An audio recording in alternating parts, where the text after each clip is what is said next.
The Wheel of Time, the Celtic worldview. Hello, everyone. Tonight, we step out into a world where survival is measured not in years or decades, but in hours. You are standing on the Mammoth Steppe 25,000 years ago, and the Ice Age is in full command. Before there were candies, before there were plastic masks, there was a night when the masks were real. It was a time of genuine terror, of a belief that the veil between worlds had vanished, and that you had to disguise yourself from what hunted in the darkness. This world of primal fear never truly disappeared. It was merely tamed, sanitized, and sold back to us as a night of games. The story of how that fire became a candy and how a night of survival became a children's party is the true, unmasked history of Halloween.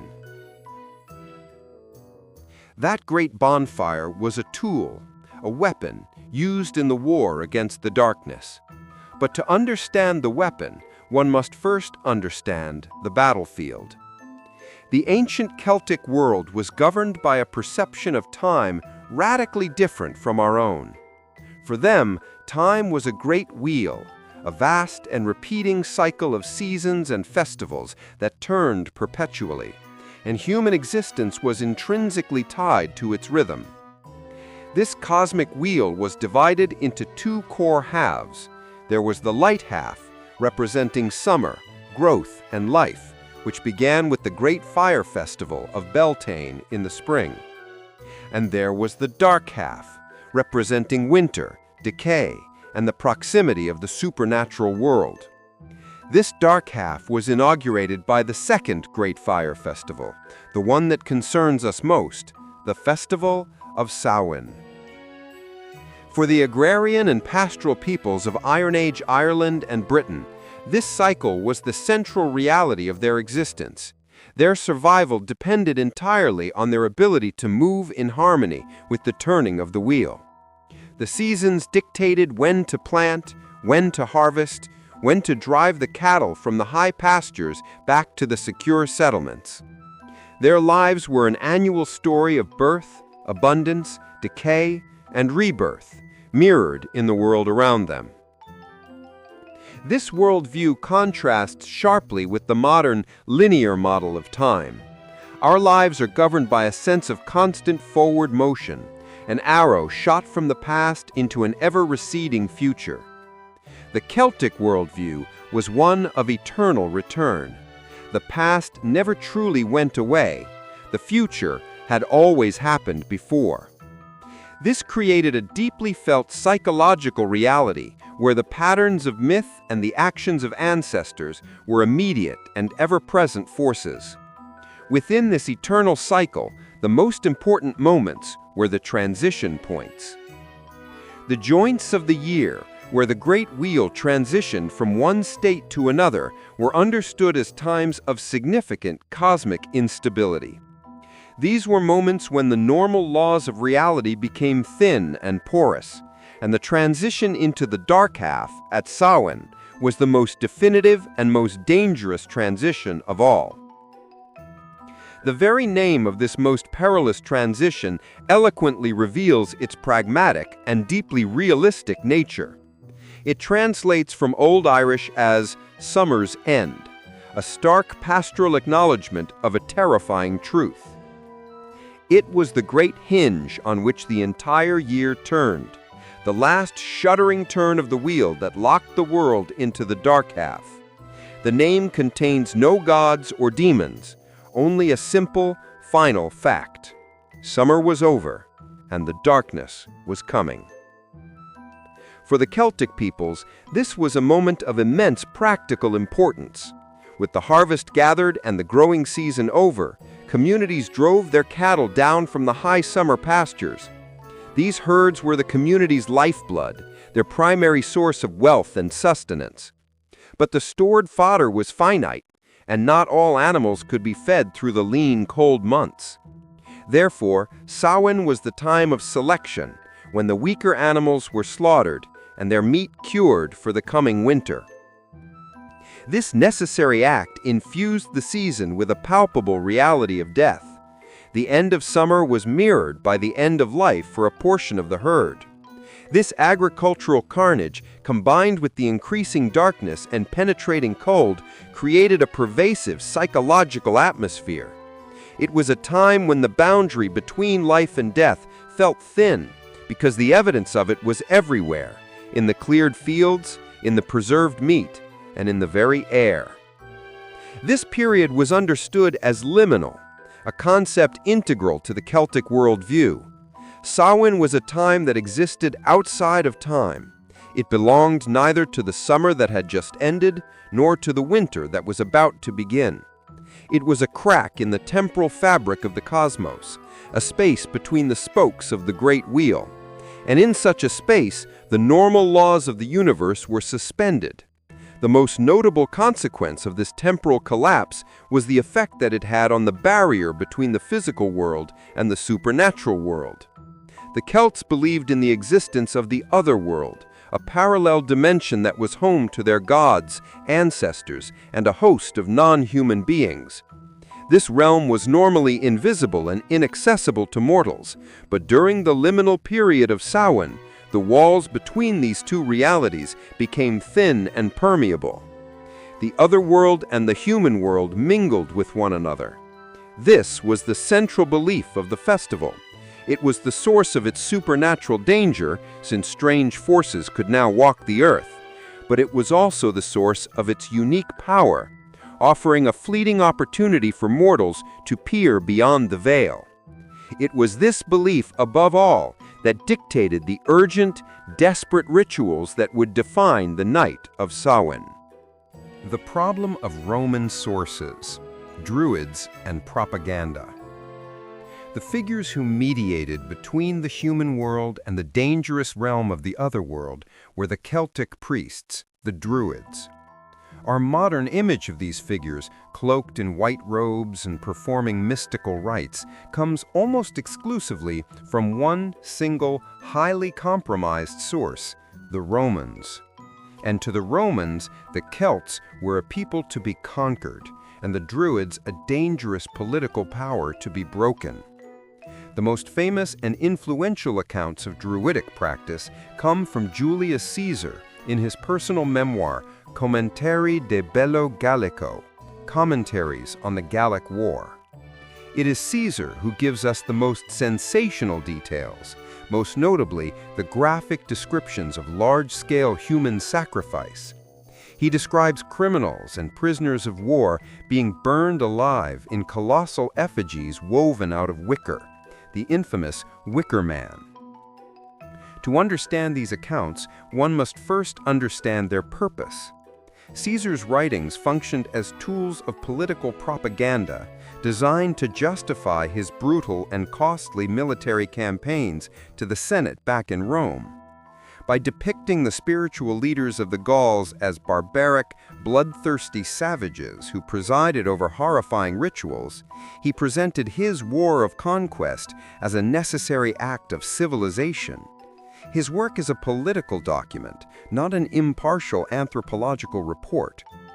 Other Roman writers, such as the historian Tacitus and the naturalist Pliny the Elder, also recorded their observations of Druidic practices, from rituals in sacred oak groves to what they also described as human sacrifice. While their motives may have been less directly political than Caesar's, they were still writing from the perspective of an imperial power, viewing Celtic culture through a lens of inherent Roman superiority. They were outsiders, interpreting complex rituals without access to the internal beliefs that gave them meaning. Consequently, a core principle of any intellectually honest investigation into the origins of Halloween is a deep and abiding skepticism toward these Roman sources. They provide a tantalizing but fundamentally hostile and distorted glimpse of what Celtic rituals might have looked like. They offer a view through a dark and clouded lens, showing us a caricature of Celtic practice while revealing little about Celtic belief. To find that, we must look elsewhere. The Monk's Treasury, an inside view. The key to unlocking the Celtic worldview lies in a striking historical irony. The most valuable sources of pre-Christian belief were recorded centuries later by the very Christian monks whose faith had supplanted the old ways. In their scriptoriums across Ireland and Britain, far from their native lands, these scribes began a monumental project to record the great epic stories and mythologies of their ancestors before they were lost to time. These monks were the inheritors of a long and vibrant oral tradition. They wrote down the sagas, king lists, and mythological cycles that had been passed down through generations by trained poets and storytellers.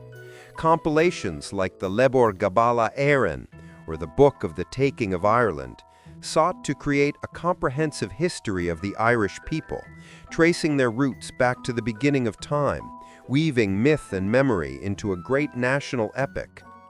The most important of these works for understanding the heroic mindset is the Ulster Saga, a collection of sagas set in the 1st century.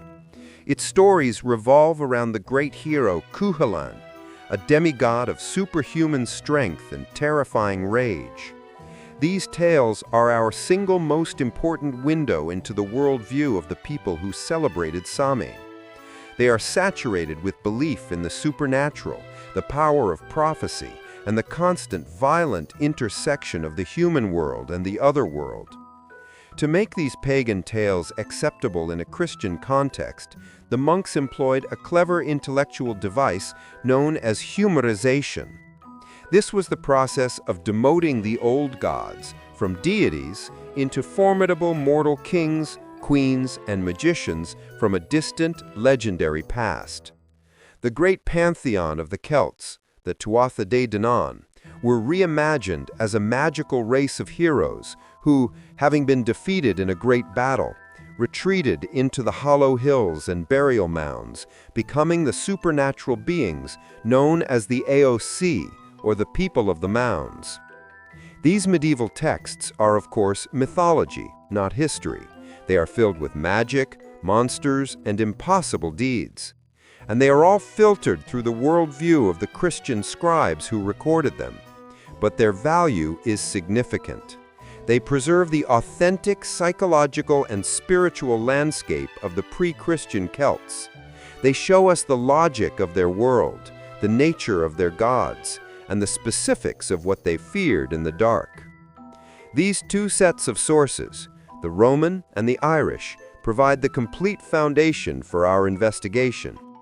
The Romans give us a flawed, outsider's view of Celtic ritual, while the Irish sagas give us the rich interior tapestry of Celtic belief.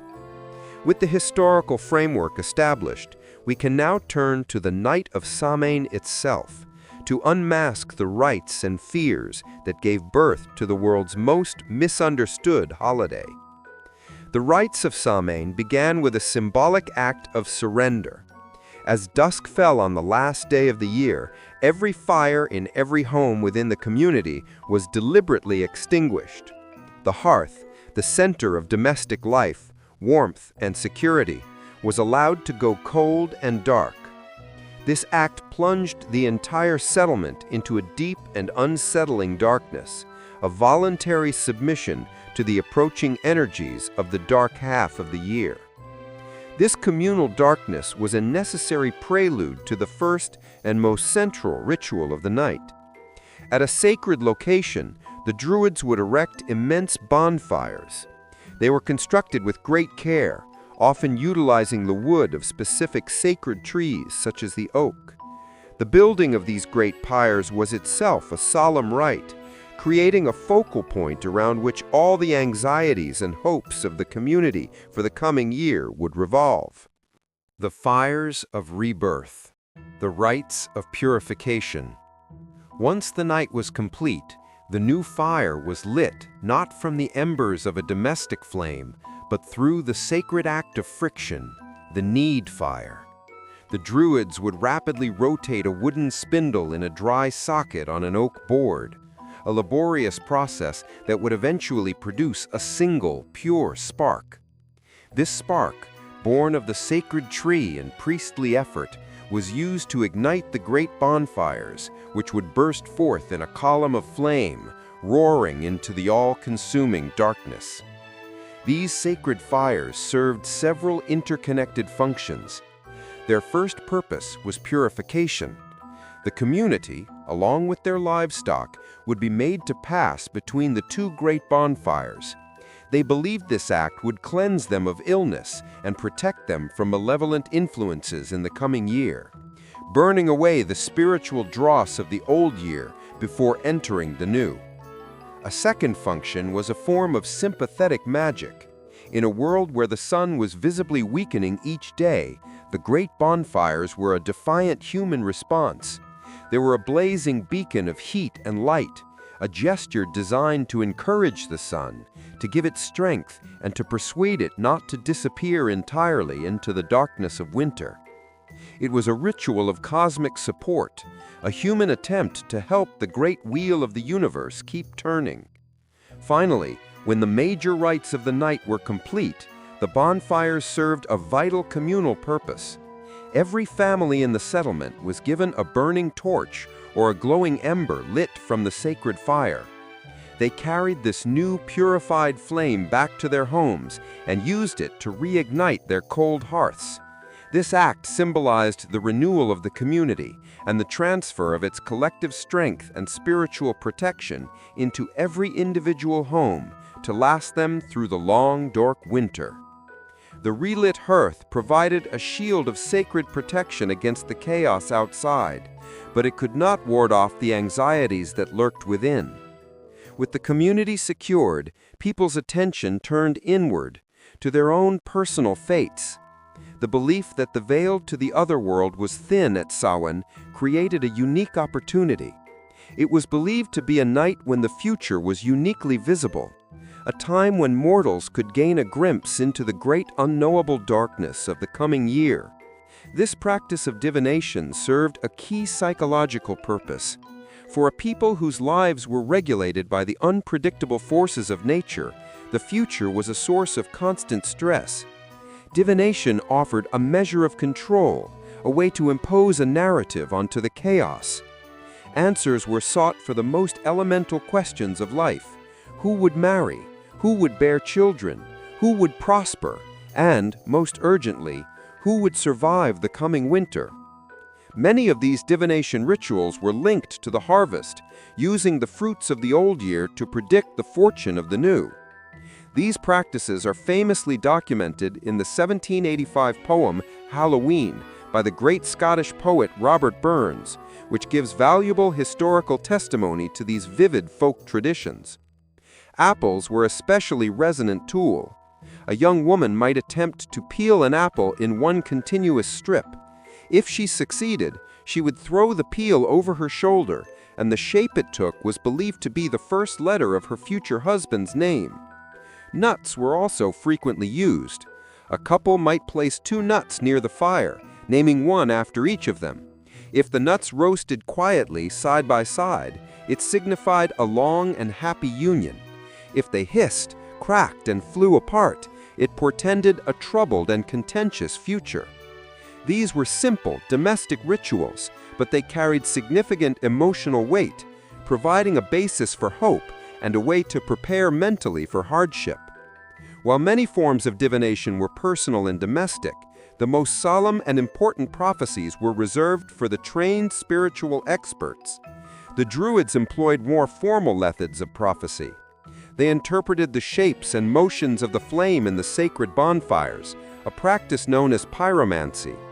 They studied the patterns of bird flight or the entrails of sacrificed animals, all in an attempt to determine the fate of the entire community.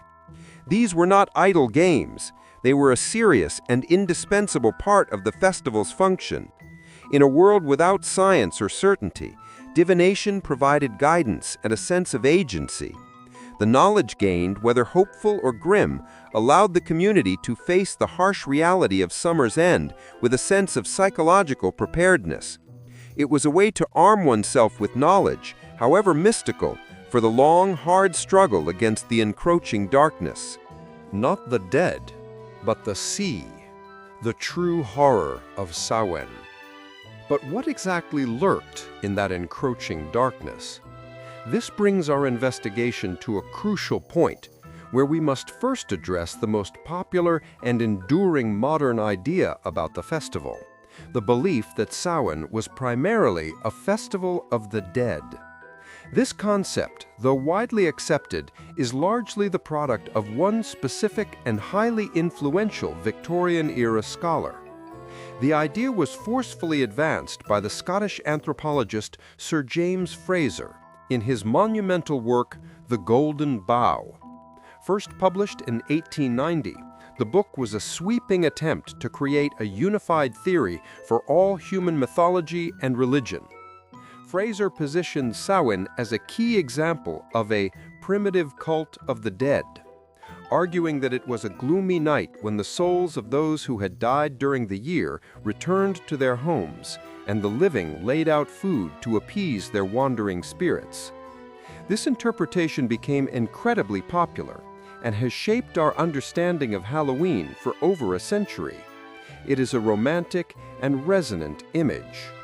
However, in the late 20th century, this view faced a significant challenge from modern historians who returned to the primary sources.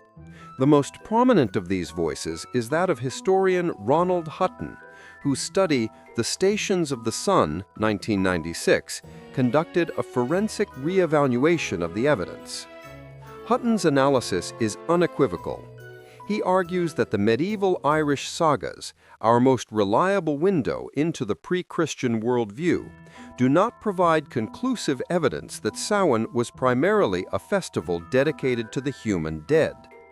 The texts are overwhelmingly preoccupied with the Eos sea, prophecy, and seasonal change. Hutton suggests that, while the festival certainly had supernatural overtones, its primary focus was pastoral.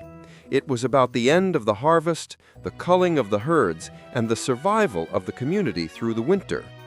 Hutton concludes that the strong, explicit association with the souls of the dead was heavily amplified and perhaps introduced after the Christian Church strategically placed its own holidays for the dead, All Saints' Day and All Souls' Day, on November 1st and 2nd. The folk traditions that Frazer interpreted as ancient pagan rites were, in many cases, the product of a much later Christianized era. The Church provided a new theological reason to focus on the departed at this season, and the older, vague supernatural fears of Samhain were reinterpreted to fit this new Christian context. To unmask Halloween requires us to first unmask Samhain. It was a night of immense complexity. It was the hinge of the year and the close of the harvest. It was a time of ritual purification by fire and anxious divination about the future. And it was a night of genuine supernatural danger, defined by the belief that the barrier to the other world had fallen, allowing its non-human inhabitants to walk the earth. This authentic, layered reality is far richer and far stranger than any simple festival of the dead. The true horror of Samhain, the stranger truth that the historical record points to, was not the familiar ghosts of the human dead. The thinning of the veil was an open door, and through that door came the permanent, non-human residents of the other world. According to Irish mythology, the portals to this other world were the ancient burial mounds that dotted the landscape, the hills, known as the Sidhe. These were the hollow hills to which the defeated gods, the Tuatha De Danann, had retreated, establishing their otherworldly realms. On the night of Samhain, the Sidhe were believed to be open, their hidden doorways becoming visible and active. They were less a graveyard and more an embassy from an alien and formidable neighboring dimension. The beings that emerged from these portals were the Eos sea, i.e., the people of the mounds. This term referred to the Tuatha De Danann in their new, diminished form. The former gods of Ireland now lived as powerful and mysterious supernatural entities just behind the veil of human sight. The great danger of Samhain was that the AOC were free to walk in the human world. They could pass through a settlement in a grand procession known as a fairy hosting, and mortals who witnessed it risked being abducted. They were known to sour the cattle's milk, blight the stored grain, and lure travelers to their doom. The fear they instilled was the fear of the unpredictable and overwhelmingly powerful. The AOC were forces of nature, like a thunderstorm or a flash flood. Their actions were a consequence of their essential nature, not a judgment based on good or evil. The human response was therefore of profound respect, ritualistic appeasement, and desperate self-preservation. It is this specific, foundational terror of the people of the mounds that would directly inspire the first Halloween costumes and the very first acts of what, millennia later, would become trick-or-treating. To truly understand the visceral fear instilled by these mound people, and why their presence necessitated so elaborate rituals of camouflage and appeasement, we must now delve deeper into their nature. The beings known as the AOC, or the She in their anglicized form, were no mere ghosts. Amoral power, the unfathomable folk. They were the former gods of the earth, and their character was as beautiful and as dangerous as the wild natural world they embodied. The great mounds were thus viewed as their palaces, their kingdoms in exile, existing in a dimension parallel to the human world. The popular imagination of later centuries diminished these beings, transforming them into the small, winged, and often whimsical fairies of Victorian folklore. The authentic AOC of the Celtic world were something far more formidable. They were typically described as beings of human height or taller, possessing a timeless beauty and an aura of great power. They were skilled warriors, master craftspeople, and powerful magicians. The relationship between mortals and the AOC was complex, built on a foundation of deep and cautious respect. The Celts often referred to them indirectly, using euphemisms such as the good neighbors or the fair folk. This was a linguistic defense mechanism, a way of avoiding drawing their direct attention.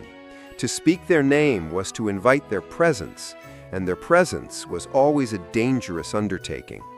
The core of this danger lay in their alien morality. The AOC were amoral beings. They did not operate on a human-centric axis of good and evil.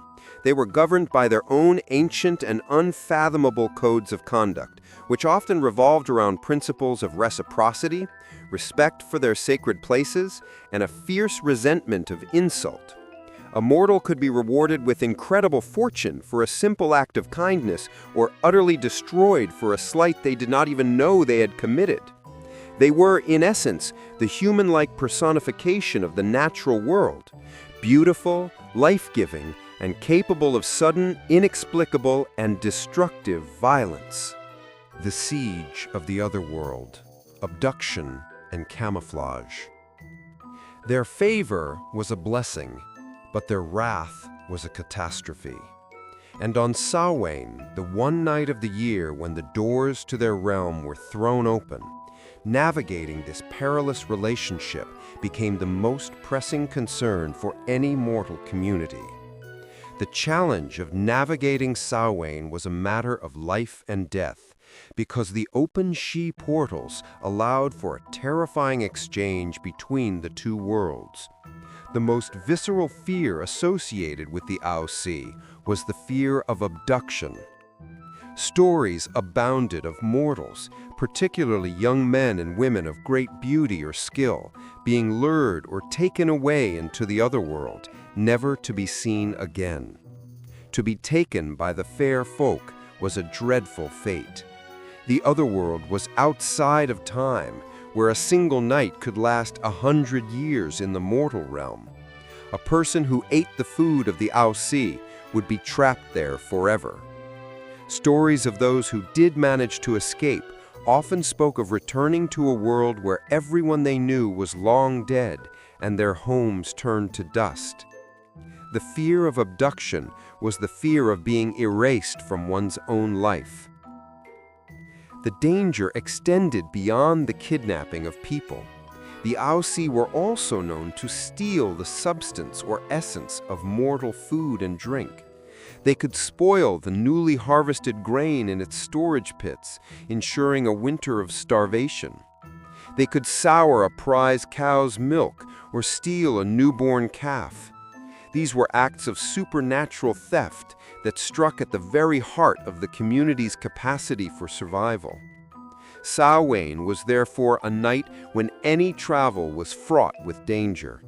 The landscape, once familiar, became alien territory. A person walking home from a neighboring settlement might encounter a grand fairy hosting, a procession of the Aussie on horseback, and be swept away into their ranks. A familiar path might suddenly lead into a strange part of the woods where a great feast was taking place, an illusion designed to lure the unwary to their doom.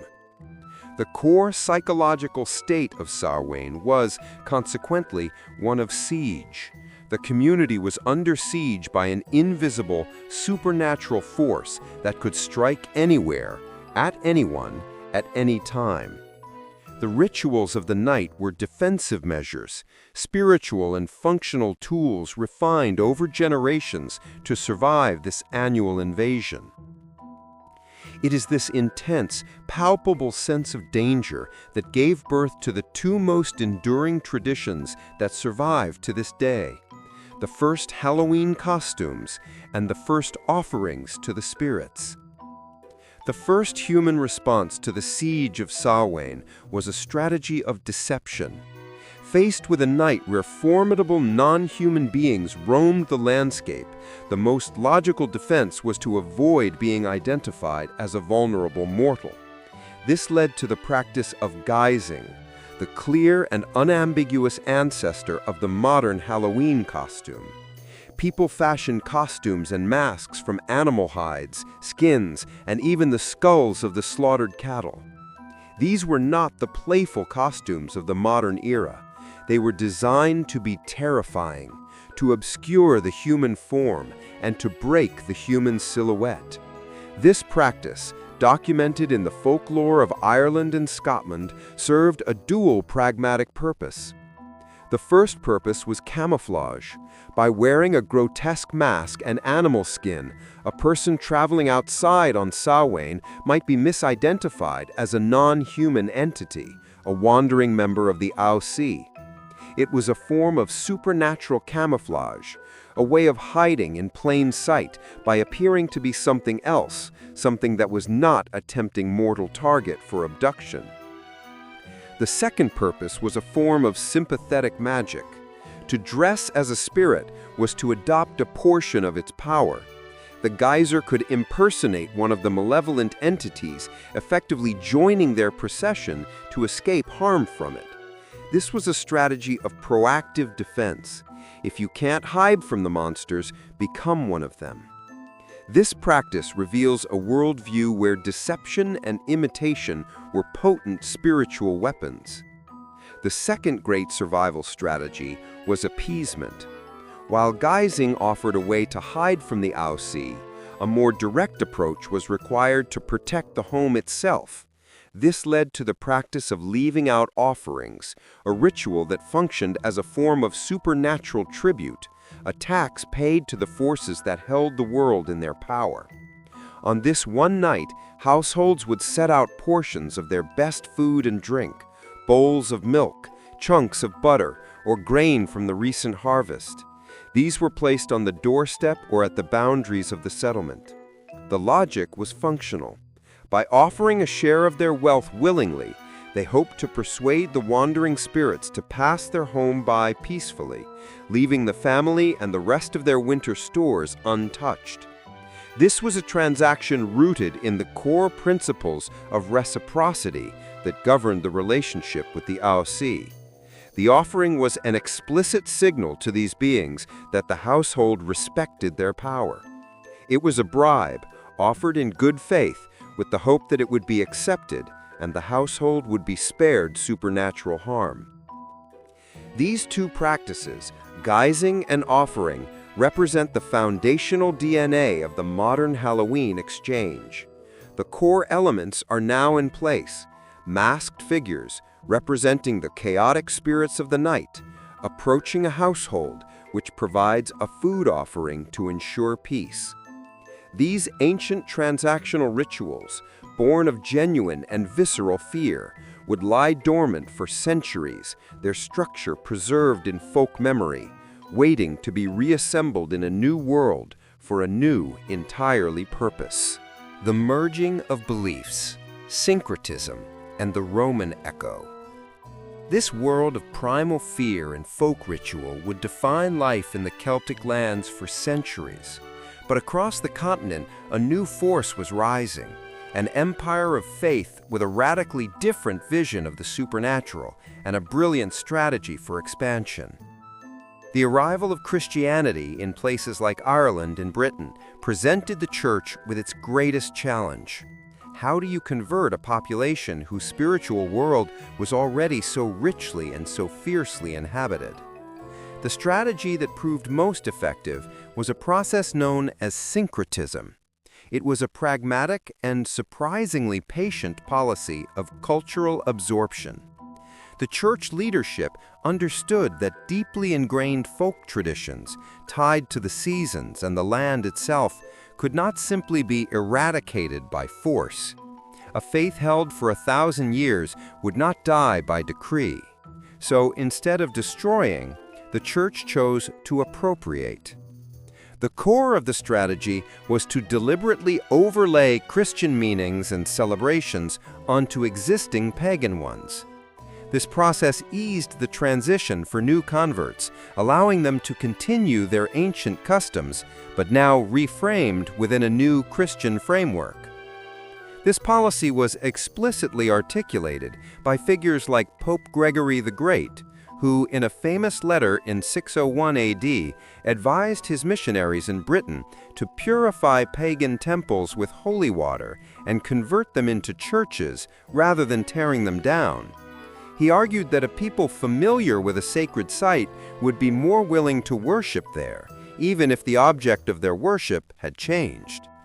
It was an approach that would be applied to the entire Celtic ritual year.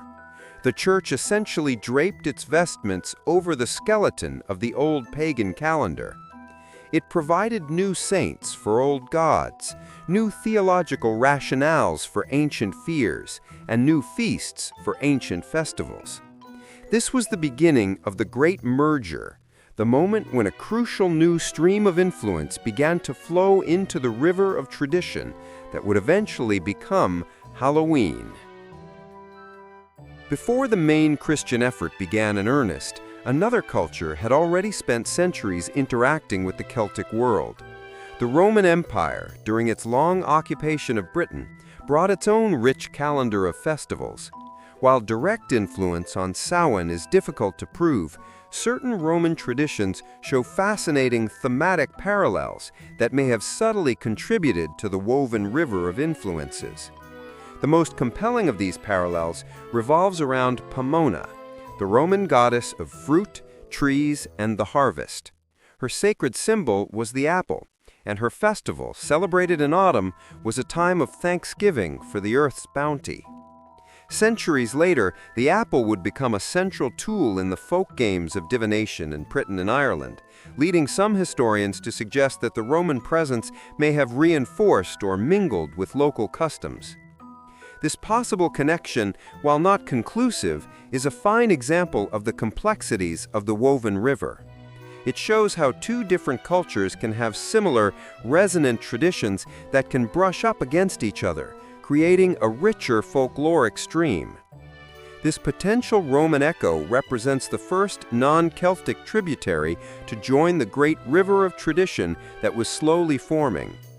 The influence remained subtle because Roman culture was mostly confined to the empire's towns and military garrisons. It was an imperial veneer, a facade of classical order on a deep and resilient local culture that continued to thrive in the countryside. The Roman stream flowed into the Celtic river, but it was not strong enough to change its fundamental course or character. However, this first merging set an important precedent. It demonstrated that the Sow-in tradition could absorb external influences and adapt. It was a living tradition, not a static relic. This capacity for change would soon be tested by a new force, a stream of influence so vast and so commanding that it would fundamentally and permanently change its banks, its current, and its very name. The age of Christian syncretism had arrived. The strategy of absorption, from pantheon to Christian feast. The age of Christian syncretism began in the very heart of the old Roman world. The story of the Church's great feast for the dead begins not with Samhain, but with another and much more famous pagan temple. It begins with the Pantheon in Rome, one of the best preserved architectural marvels of the ancient empire. For centuries, the Pantheon had been a temple dedicated to all the gods of the Roman state. Its breathtaking domed roof and the grand oculus, open to the sky, had presided over countless pagan rituals. By the early 7th century, the Roman Empire was Christian.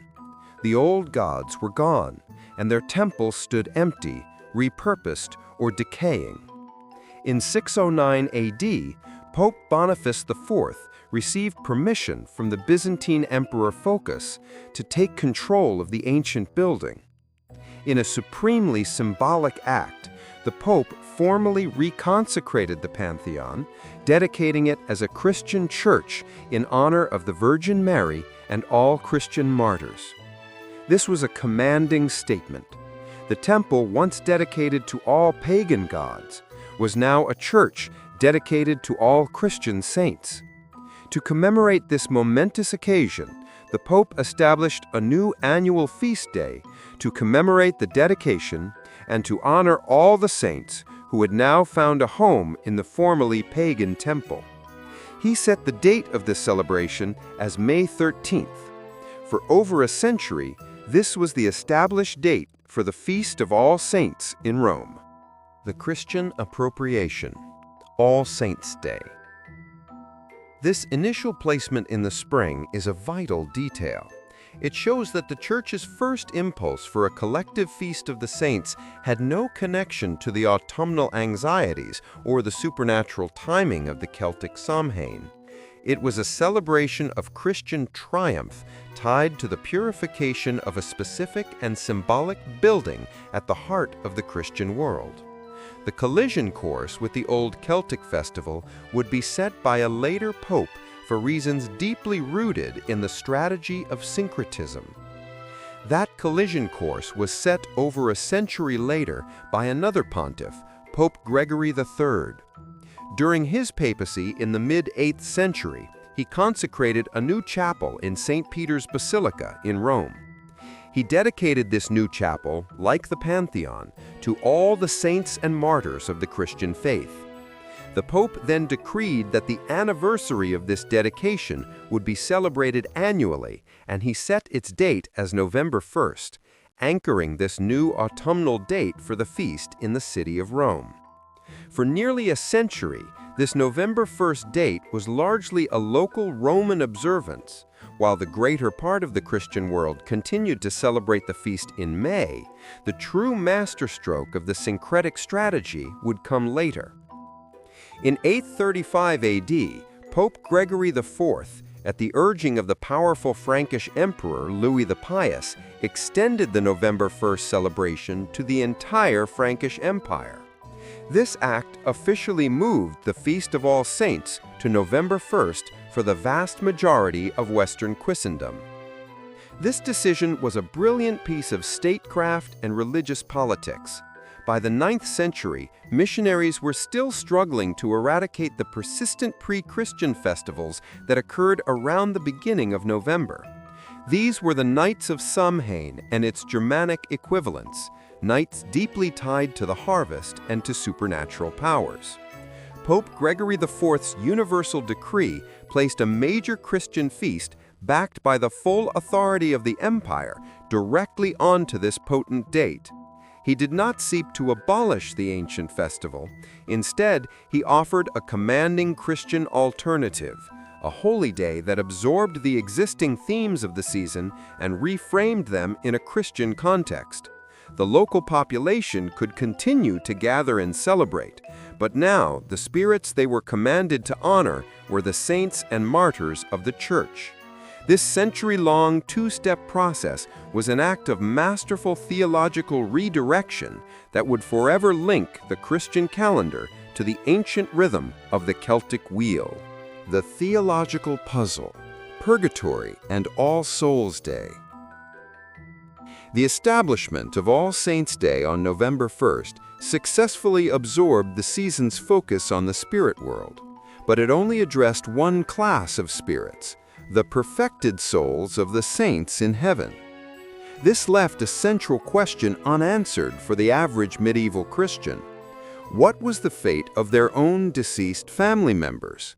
The ordinary, imperfect souls who were good people, but certainly not saints. The answer to this question was a theological innovation of considerable influence, the concept of purgatory. Purgatory was conceived as an intermediate state between earth and heaven. It was a place where the souls of those who died in a state of grace, but had not yet fully atoned for their sins, would undergo a period of temporal punishment and purification before being deemed worthy to enter paradise. This concept had a transformative effect on the living. It meant that the souls of the dead were not beyond reach. Their time in purgatory could be shortened by the actions of the faithful on earth. Prayers, penances, and most importantly, the saying of masses for the dead were all believed to speed a soul's passage into heaven. This created an active, ongoing relationship between the living and their departed loved ones. To formalize this relationship, the Church established another major feast, placed immediately after the Feast of the Saints. In the late 10th century, the abbot of Cluny, a major monastery in France, decreed that all monks under his authority should observe November 2nd as a day to offer special masses for all the faithful departed, believed to be in purgatory. This practice quickly spread throughout Christendom. All Souls' Day, as it came to be known, was the final piece of the theological puzzle. The Church had now successfully bracketed the ancient Samhain date. November 1st was for the perfected souls in heaven. November 2nd was for the suffering souls in purgatory. The entire season was now definitively and systematically reframed as a time to remember and actively assist the Christian dead. The old fears of the AOC were being overwritten by the new theology of the soul. The linguistic legacy, the origin of Halloween. With the new Christian feasts of All Saints' Day and All Souls' Day firmly established on November 1st and 2nd, the final stage of transformation was linguistic. The very name of the holiday we use today is the last and most conclusive evidence of this Christian reframing. The name Halloween is unambiguously Christian in origin. The key to understanding this evolution lies in the language of medieval England. The Feast of All Saints' Day on November 1st was also known in Middle English as All Hallows' Day. The word hallow, from Old English hallig, meant holy person or saint. The tombs of saints were hallowed ground. Thus, All Hallows' Day was simply a more direct Germanic translation of the Latin Festum Omnium Sanctorum, the Feast of All Saints. In the Christian calendar, the most important feasts are often preceded by a vigil, a period of devotion and preparation on the evening before the feast itself. Christmas has Christmas Eve, and Easter has the Easter Vigil. All Hallows' Day was no exception. The evening before this great feast, the night of October 31st, was therefore known as All Hallows' Eve. Over the centuries, as the English language evolved, This phrase began to contract in common speech. All Hallows Eve was shortened, particularly in the dialects of Scotland and the north of England. The letter V in Eve was dropped, and the word became een, a common poetic and dialectal term for evening. This led to the common name All Hallows E'en. From there, the final contraction was almost inevitable. Through the natural slurring and smoothing of centuries of everyday usage, All Hallows E'en was further compressed. All was dropped. Hallows was reduced to hallow, and E'en was joined directly to the end. The final result was the single expressive word we know today, Halloween. The name is a linguistic fossil, an undeniable record of the Christian feast that was engineered to supplant the ancient rites of Sow-in. The new Christian context of All Hallowtide successfully overwrote the official meaning of the season. But the deeply entrenched structures of the old folk traditions proved too resilient to simply vanish. The Church, in a brilliant act of theological substitution, appropriated the familiar ritual forms of the people, stripping them of their pagan meaning and infusing them with a new and powerful Christian purpose. The ancient practice of leaving offerings underwent precisely such a transformation. The core of the new practice became a special food, soul cakes. These were typically small, round, spiced cakes, often marked with the sign of a cross to signify their Christian purpose.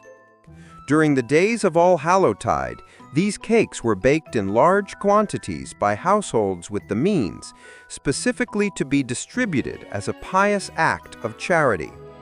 The recipients of these cakes were solars, who were originally the poor of the parish, and in later centuries, children. They would go door to door, chanting a small song or saying a prayer, and asking for a soul cake for mercy's sake. This was the central transaction, a ritual with ancient roots, but a brilliant new Christian logic.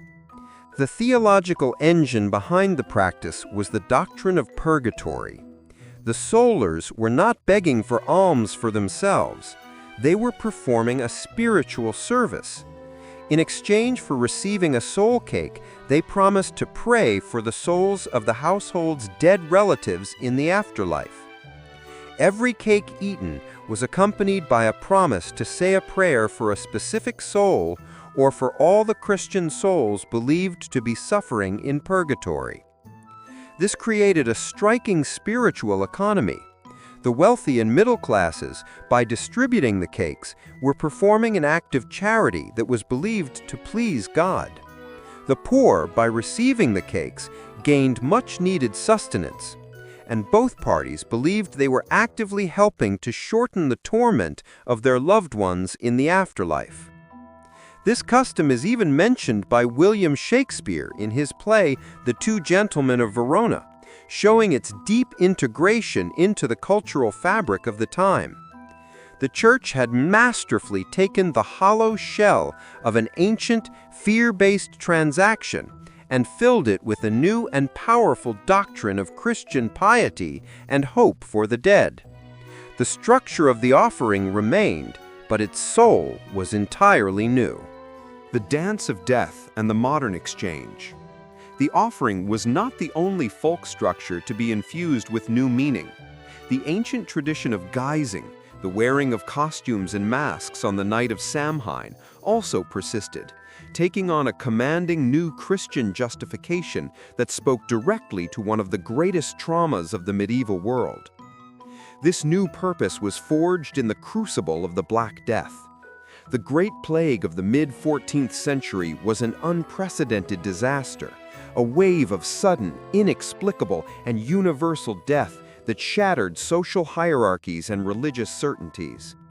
In the wake of this trauma, a new artistic and theological motif emerged across Europe, the Danse Macabre, or Plaska Smerti. This was a stark allegory for the new reality. The Danse Macabre depicted skeletons representing death itself, leading people from all walks of life, popes, kings, and peasants, in one final, inevitable procession to the grave. It was a direct psychological coping mechanism for a world where death had become the ultimate equalizer. This resonant folk motif provided a new and compelling reason for the old custom of wearing costumes. Village geysers, in effect, created a folk performance of the danse macabre by dressing up as the images of ghosts or skeletons. They were no longer merely hiding from the supernatural Eos She. They were now confronting a different, much more intimate horror, their own mortality. In time, this practice began to merge with the tradition of going house to house seeking soul cakes. In places like Scotland and Ireland, children and young adults would go guising from door to door. Crucially, the guisers were expected to perform for their treat. They would recite a poem, sing a song, tell a joke, or perform a trick. This performance-based exchange is the key feature that separates historical guising from the mere demand of modern American trick-or-treating. This was a vital step in the holiday's evolution. It blended the transactional nature of souling with the costume tradition of guising. It was now infused with new meaning, born from the trauma of the plague and the theology of the danse macabre. The legend of Stingy Jack, or Jack-o'-lantern. The ancient masquerade, once a shield against alien spirits, had become a public performance of mortality. This new performance-based custom created the full set of folk practices, the costume, the performance, and the treat, which resilient immigrants would carry across the ocean. The final and most symbolic folk tradition to emerge in this era is the jack-o'-lantern. Its roots lie in a popular Irish folk tale, a classic trickster story centered on a miserable character known as Stingy Jack. Though the story had existed in oral tradition for generations, the first known printed version appeared in the Dublin Weekly magazine in 1836, giving this tale a solid and verifiable anchor in the historical record. The story paints Jack as a cunning but nefarious drunkard, a blacksmith by trade, known for his stinginess and his mastery of manipulation. One day, Jack was approached by the devil himself, who had come to collect his wicked soul. Jack, quick-witted, agreed, but asked for one last drink. Having no money, Jack persuaded the devil to transform himself into a silver coin to pay the bartender. As soon as the devil did so, Jack snatched the coin and quickly placed it in his purse, which contained a silver cross. The sacred symbol prevented the devil from changing back. Jack had trapped him. He refused to release the devil until he promised to leave Jack alone for 10 years. Having no choice, the devil agreed, and Jack let him go. 10 years later, the devil returned to collect his due. Jack, seemingly resigned to his fate, asked for one final request, an apple from a nearby tree to ease his way to hell. The obliging devil climbed the tree to fetch it, and once he was high on the branches, Jack quickly carved a cross into the trunk, trapping him once again. This time, Jack extorted a much greater promise. The devil would never, ever claim his soul. The devil, enraged but helpless, had to agree. Eventually, Stingy Jack's dissolute life came to an end. He presented himself at the gates of heaven, but was, of course, turned away for his sinful and wicked existence. Having nowhere else to go, he headed to the gates of hell and demanded entrance. But the devil, bound by his promise, gleefully refused him. Jack had tricked him so thoroughly that his soul could never be claimed. He was now condemned to wander the earth forever in the endless cold darkness between worlds. When Jack complained he couldn't see the path, the devil, as a final mocking gesture, tossed him a perpetually burning ember from the fire of hell. Jack took a turnip, his favorite food in life, hollowed it out, and placed the hot coal inside. From that day, he became known as Jack of the Lantern or Jack-o'-lantern, a restless spirit condemned to wander the night with his ghostly light.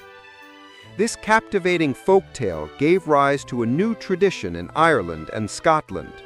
To protect themselves from the wandering spirit of Jack and other malevolent entities of the night, people began carving their own lanterns.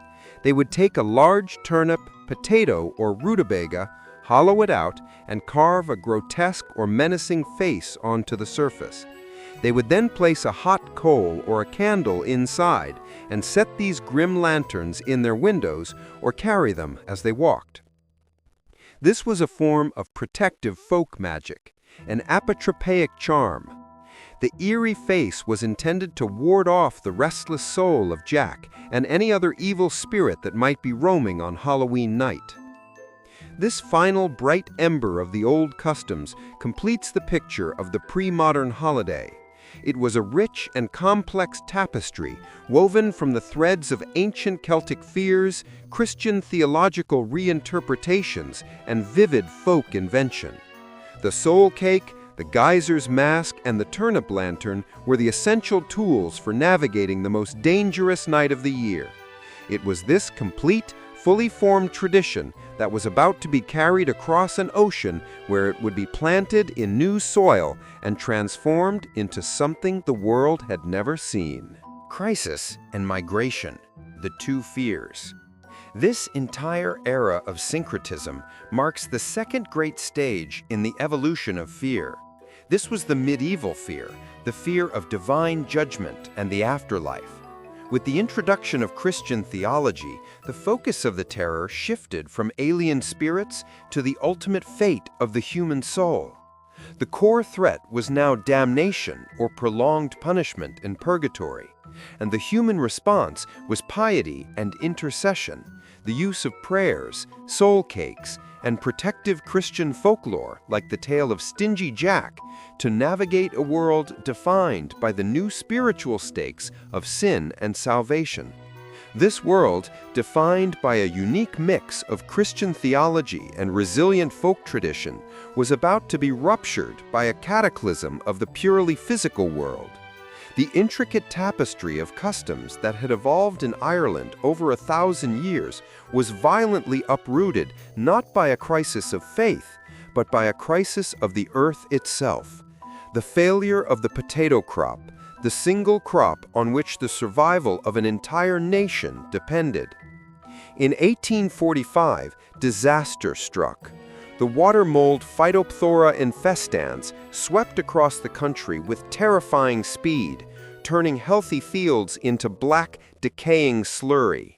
The crop on which the populace relied for up to 80% of their daily calories simply vanished. This natural disease was amplified into a humanitarian crisis by the mechanics of British colonial rule. While the potato crop died, Ireland continued to produce massive amounts of other food, from wheat and oats to cattle. However, this food was a cash crop, owned by absentee landlords and exported under armed guard to the markets of the British Empire. As their own people began to starve, the Irish watched carts laden with food roll past them toward the ports. The result was the Great Hunger. It was a period of apocalyptic suffering that lasted for nearly 7 years. Over 1 million people died of starvation and disease. Another million were forced to flee, an exodus from a land of plenty. This monumental migration scattered the Irish people across the globe, and in doing so, turned a minor folk custom into a major American holiday. The American Transformation, the pumpkin, and the vulgarity. The primary destination of this great exodus was America. Before the famine, earlier waves of Scots-Irish immigrants had already brought their harvest traditions to the New World. These celebrations, however, were small, localized, and largely confined to their own ethnic communities. They established a cultural position, a seed of the old customs planted in new soil. The million Irish who arrived after the famine were different. They were a demographic tsunami. They landed in the port cities of the East Coast, Boston, New York, Philadelphia, penniless and facing intense prejudice. But they brought with them the complete and fully formed version of the All-Hallow-Tide traditions. This massive influx of people provided the critical mass needed to push their resilient folk customs out of the ethnic enclave and into the mainstream American consciousness. These newcomers brought their music, their faith, and their stories. They brought the entire apparatus of the pre-modern holiday, the legend of Stingy Jack, the divination games, the practice of guising, and the custom of souling. These traditions were a vital anchor in a new and often hostile land, a way to build community in the crowded tenements and maintain a link to the lost home. The famine migration was the catalyst that nationalized a marginal folk holiday. It implanted a huge, concentrated, and culturally cohesive population into a country where Halloween traditions were either actively suppressed, as in Puritan New England, or only existed in scattered pockets. This sudden demographic explosion ensured that the embers of the old customs carried across the ocean on those coffin ships would find a fertile ground, ready to ignite into a new and uniquely American fire. As Irish immigrants continued the tradition of carving protective lanterns, they faced an immediate practical problem. The turnips and rutabagas of the Old World were small, dense, and difficult to carve. The custom was laborious, and the resulting lanterns were modest. In America, however, they encountered a native fruit that seemed perfectly engineered for the task. The pumpkin, a squash native to North America, was abundant, readily available, and a staple of the fall harvest. It offered two huge advantages. First, its size allowed for larger, more impressive, and more visually striking lanterns. Second, its flesh was soft and easy to hollow out, making the entire process quicker and more accessible to families and children. This pragmatic substitution marks the most definitive moment of the holiday's Americanization. The Old World folktale of Stingy Jack was forever grafted onto the New World's agricultural produce. This fusion created the universally recognized icon of the modern holiday, a perfect emblem of its transatlantic journey. The adoption of the pumpkin was swift and complete. Its bright orange color became intrinsically associated with the season, and its grinning face became a symbol not just of supernatural protection, but of the harvest, the community, and the season of autumn itself. The grim, apotropaic charm of the Irish peasant began its transformation into the cheerful, welcoming icon of the American front porch.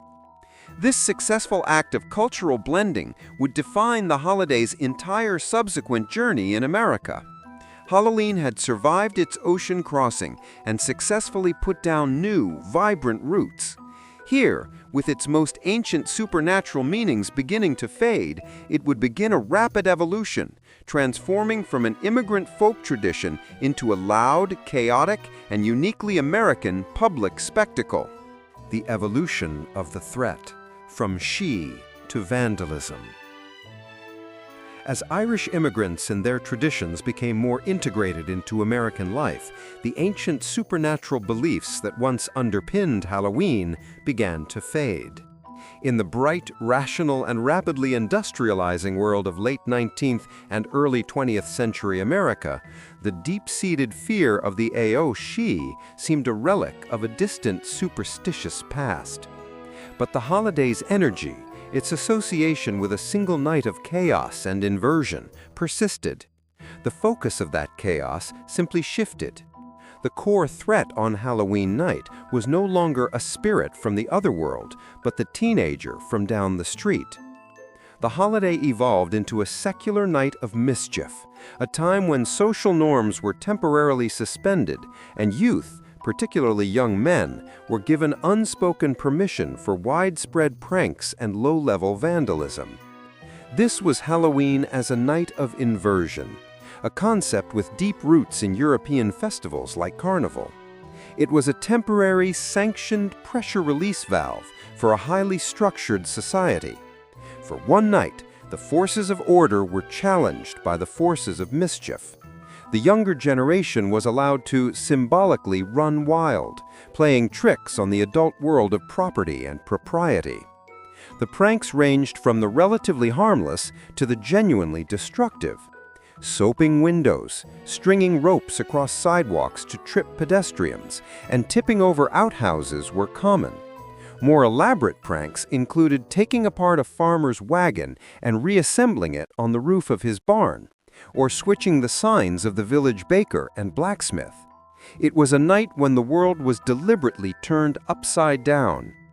This tradition of pre-trick-or-treat pranking became so common that it gained its own distinctive identity and a host of vivid regional names, reflecting its localized customs and character.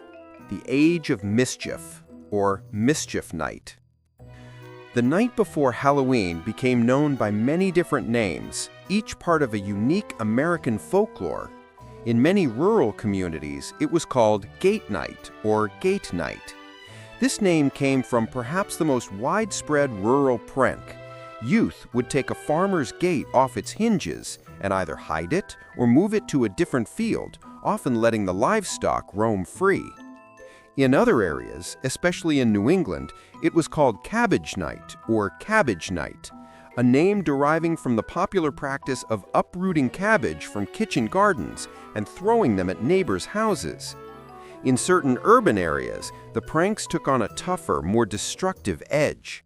In Detroit and the Great Lakes region, the tradition became known as Devil's Night or Devil's Night, and the pranks escalated over time from simple mischief to serious vandalism and arson, reaching a destructive peak in the late 20th century.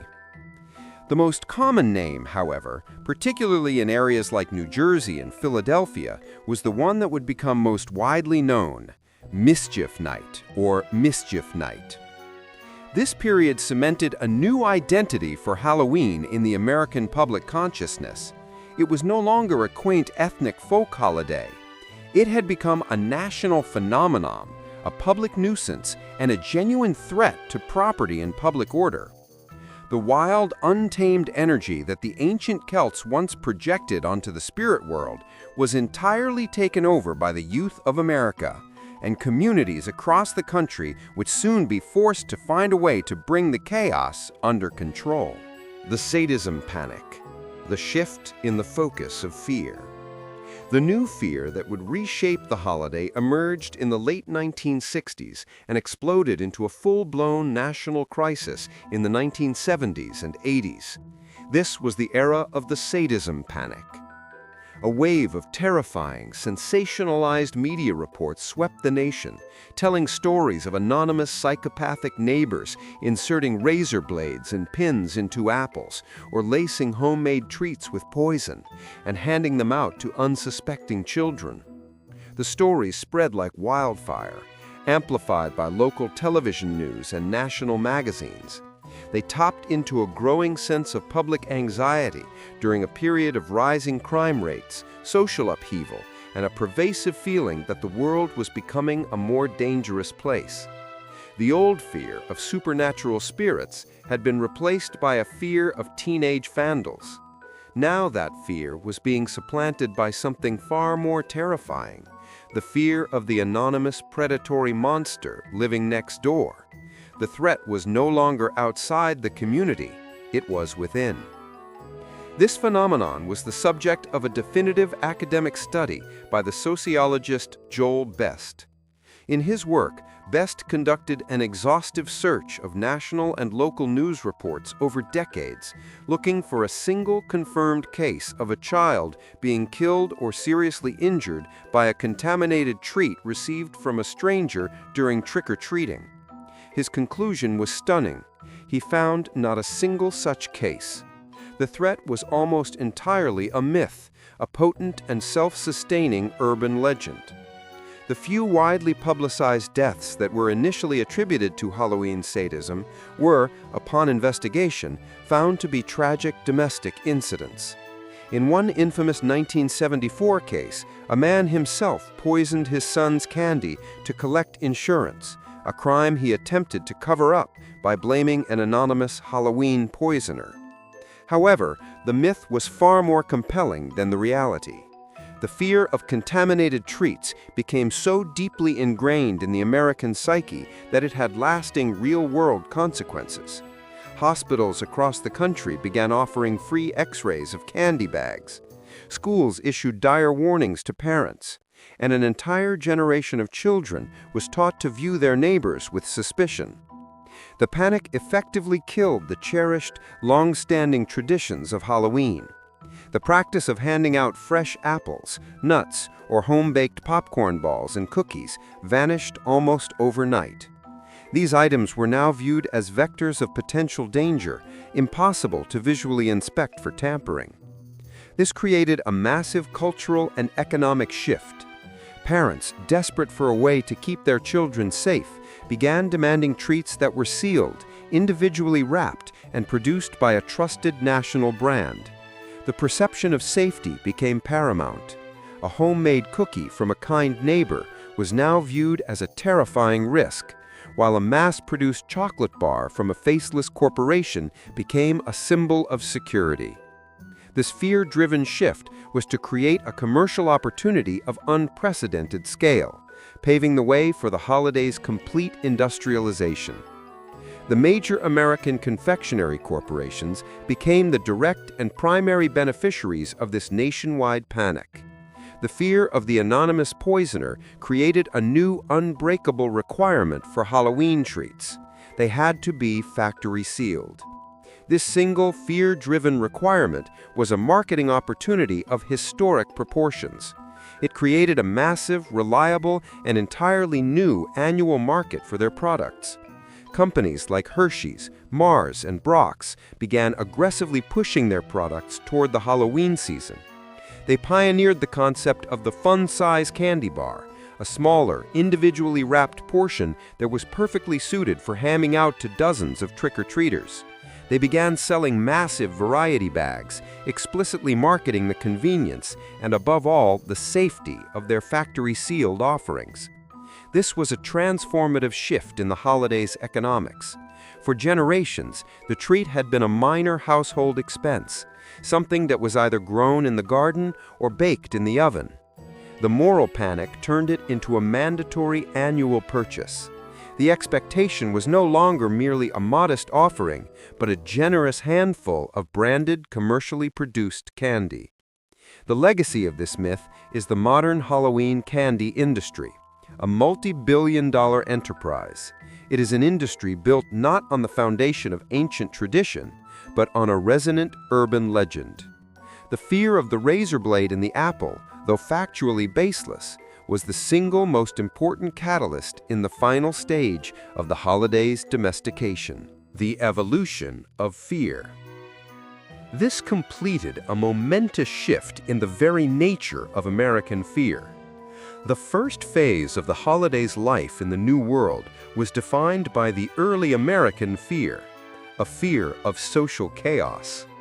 As supernatural beliefs faded, the chief danger became the human mischief of teenage pranksters, and the response was civic control and domestication.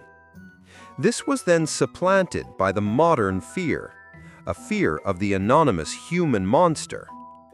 Anxieties about social breakdown manifested as the Halloween sadism panic, and the response was suspicion, inspection, and the demand for commercially sealed products.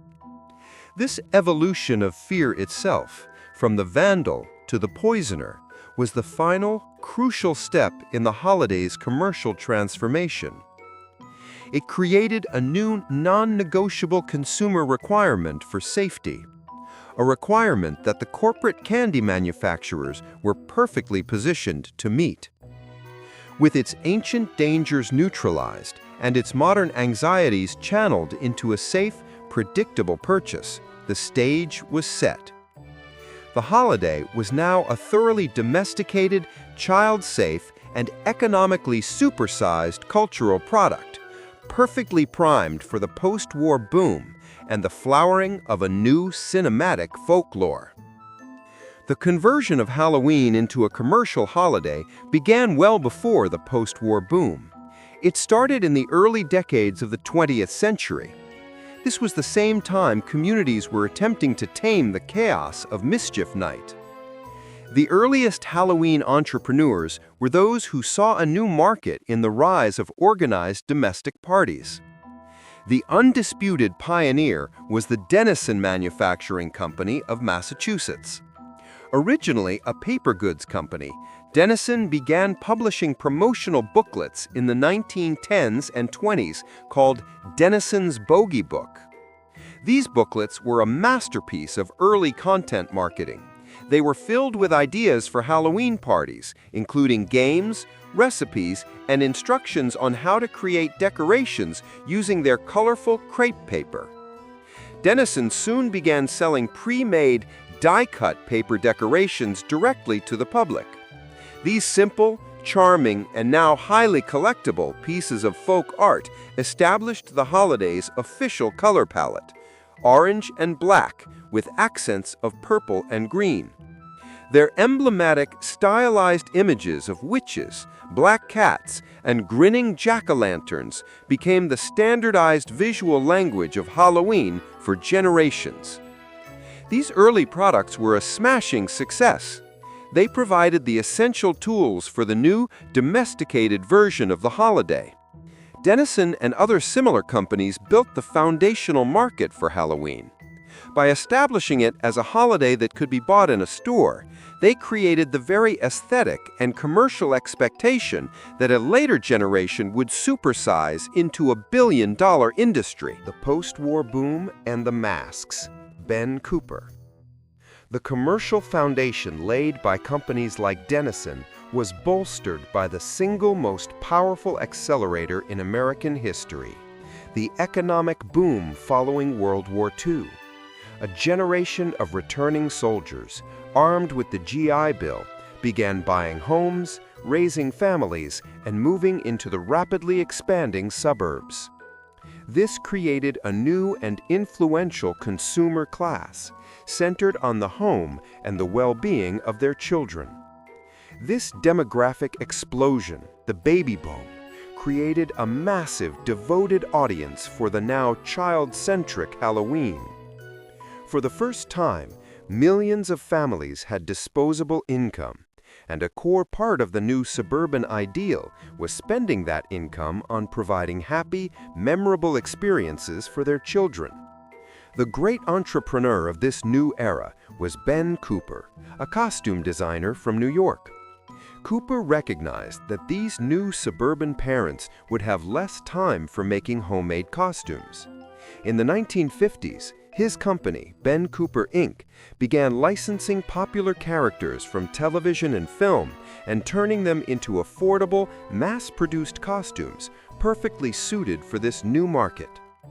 The classic Ben Cooper costume, a simple vinyl smock and a hard plastic mask, became the suburban uniform for an entire generation. His company dominated the market for decades, perfectly capturing post-war desire for convenience, popular culture, and child-focused consumerism. Ben Cooper's empire was built on exploiting the fertile economic and cultural soil of the baby boom. This combination, the aesthetic foundation of the early pioneers and the mass consumer engine of the post-war boom, created a commercial reaction of incredible force. The holiday that Dennison helped to decorate and Ben Cooper helped to dress has since grown into one of the largest retail seasons in the United States, second only to Christmas. The scale of commerce and the cinematic aesthetic. The modern scale of the Halloween industry is staggering. It is a multi-billion-dollar enterprise that has completely transformed the minor folk holiday of the past. The data illustrates the holiday at the peak of its commercial power. According to estimates from the National Retail Federation, total Halloween spending in 2024 was estimated to reach a colossal $11.66 billion. This massive figure is broadly spread across 3 core categories, each a multi-billion-dollar industry in its own right. Spending on costumes and decorations were the largest categories, each hitting an incredible $3.8 billion. This spending encompasses everything from children's outfits and the ever-growing market for pet costumes to simple window decals and the giant animatronic skeletons that have become a staple of modern suburban lawns. And at the heart of the holiday's modern incarnation is the candy. Americans spent $3.5 billion on candy alone in 2024, buying hundreds of millions of pounds of confectionery for trick-or-treaters. For many of the largest chocolate companies, the Halloween season is one of their most important sales periods of the entire year, a reliable and extremely profitable engine for their annual revenue. This commercial apparatus has created and cemented a standardized visual language for the holiday. The specific shades of orange and black, the precise shapes of the pumpkins and ghosts, and the general lexicon of popular costumes are all promoted and sold on a massive scale through a vast network of seasonal pop-up stores, dedicated aisles in major retailers, and targeted online advertising. The folk holiday of the past has been entirely supplanted by a modern, professionally managed, and extremely profitable retail era. While the commercial forces of the post-war era defined the business of Halloween, a completely different industry was responsible for shaping its soul. The modern visual and thematic language of the holiday, the very definition of what is scary, owes less to ancient folklore and more to the most influential form of modern folklore ever invented, cinema. The first and most formative chapter of this story was written by a single Hollywood studio. In the 1930s and 40s, Universal Pictures took the great Gothic monsters of 19th century literature and gave them their definitive forms. While characters like Dracula and Frankenstein's monster existed on paper, it was Universal that gave them their universally recognized faces, bodies, and mannerisms.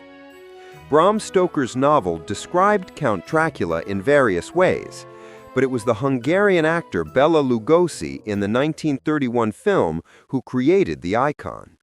The slicked-back hair, the penetrating stare, the formal tuxedo, and the elegant high-collared cape. These were all studio and actor decisions. This specific image of aristocratic, seductive menace became the undisputed visual template for the vampire, an appearance that has been imitated and referenced for nearly a century. Even more dramatic was the transformation of Frankenstein's monster. Mary Shelley's novel described a creature with flowing black hair and yellowish skin, an articulate and tragic figure. The 1931 film and the brilliant work of makeup artist Jack Pierce discarded this entirely. The flat head, the neck electrodes, the lumbering gait, and the nonverbal groans were purely cinematic inventions, creating a figure of clumsy, pathetic horror that completely eclipsed its literary source. Universal Pictures methodically built a pantheon of these creatures. They gave the mummy its definitive look as a slow, shuffling, bandaged threat. And in the Wolfman, they created the archetypal look of the werewolf, a tragic man-beast with a hairy, snout-like face, cursed by the full moon. These films were the first cinematic universe, a shared world of monsters that audiences came to recognize and love. The impact of this universal pantheon on Halloween was immediate and complete. These films created a common, standardized, and easily recognizable visual vocabulary for what monsters should look like. They became the foundational archetypes, the default settings for scary, for the nascent costume industry, pioneered by companies like Ben Cooper.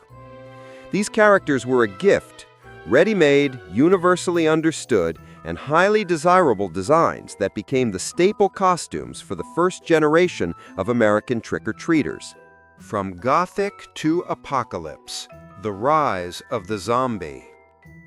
For decades, the Gothic world of the Universal monsters defined cinematic horror. Then, in 1968, a low-budget independent film shot on grainy black and white stock in rural Pennsylvania completely shattered that foundation. George A. Romero's Night of the Living Dead was a seismic event. It took a minor monster from the horror pantheon and reimagined it, creating the single most influential new monster of the modern era, the flesh-eating zombie. Prior to Romero's film, the zombie in popular culture was a product of Haitian folklore and voodoo religion. It was a reanimated corpse, but it was a servant, a mindless automaton magically enslaved by a powerful master, the Bokor. The horror of the voodoo zombie was the horror of losing one's free will, of becoming a puppet. It was a threat, but a magical and contained one. Night of the Living Dead discarded all that mythology. Romero's creatures, though he never used the word zombie in the film, were something entirely new. They were aggressive, cannibalistic ghouls, driven by a single insatiable hunger for the flesh of the living. The dead rose from their graves for unknown reasons, and anyone they killed got up again to join their shuffling, ever-growing army. The threat was no longer a singular enslaved monster. It was a contagious, apocalyptic plague. The film's raw, documentary-style realism and its nihilistic tone were a shock to audiences accustomed to Gothic monsters in faraway castles. This was a horror that felt immediate and plausible. It presented a world where all institutions, government, media, family, collapsed in the face of an incomprehensible crisis. The true horror of the film lay in the terrifyingly thin facade of civilization and how quickly it could be ripped away. This new apocalyptic zombie became a permanent fixture on the horror landscape. The image of the slow-moving, flesh-eating corpse, the desperate siege in an isolated location, and the shot to the head as the only way to kill it all became core tropes of a new subgenre. For Halloween, it created a formidable new archetype. The zombie was no longer a footnote, it was a headliner. It offered a new, more gruesome and visceral costume choice, a direct contrast to the classic, almost stately Universal monsters. And it laid the groundwork for the modern phenomenon of the zombie walk, the perfect embodiment of its shuffling, unstoppable, and contagious horror. Michael Myers and the Cinematic Terror. 10 years after George A. Romero released The Modern Zombie, another independent filmmaker, John Carpenter, fundamentally and permanently redefined the atmosphere of the holiday itself. His 1978 film, Halloween, was a masterpiece of minimalist horror. It took the raw, plausible horror of the new era and brought it home, moving the source of fear from some distant, isolated farmhouse to the idyllic, tree-lined streets of an American suburb on Halloween night. The film did more than just use the holiday as a backdrop. It weaponized its iconography. The familiar, friendly rituals of trick-or-treating became a source of terror.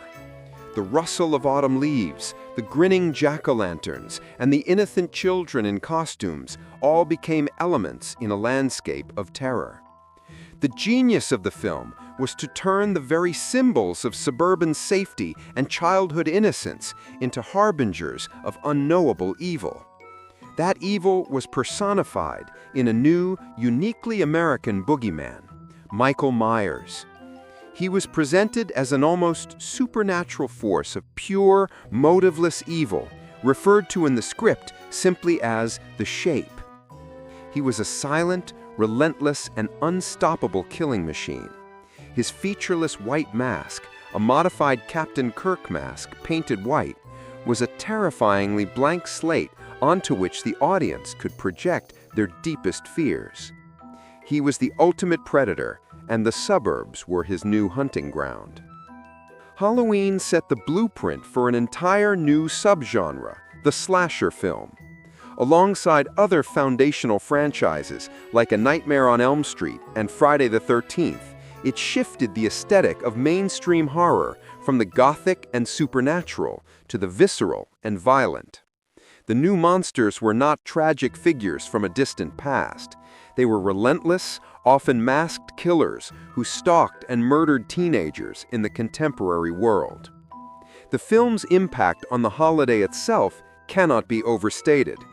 It injected a new and visceral streak of genuine, palpable terror into the mass consciousness.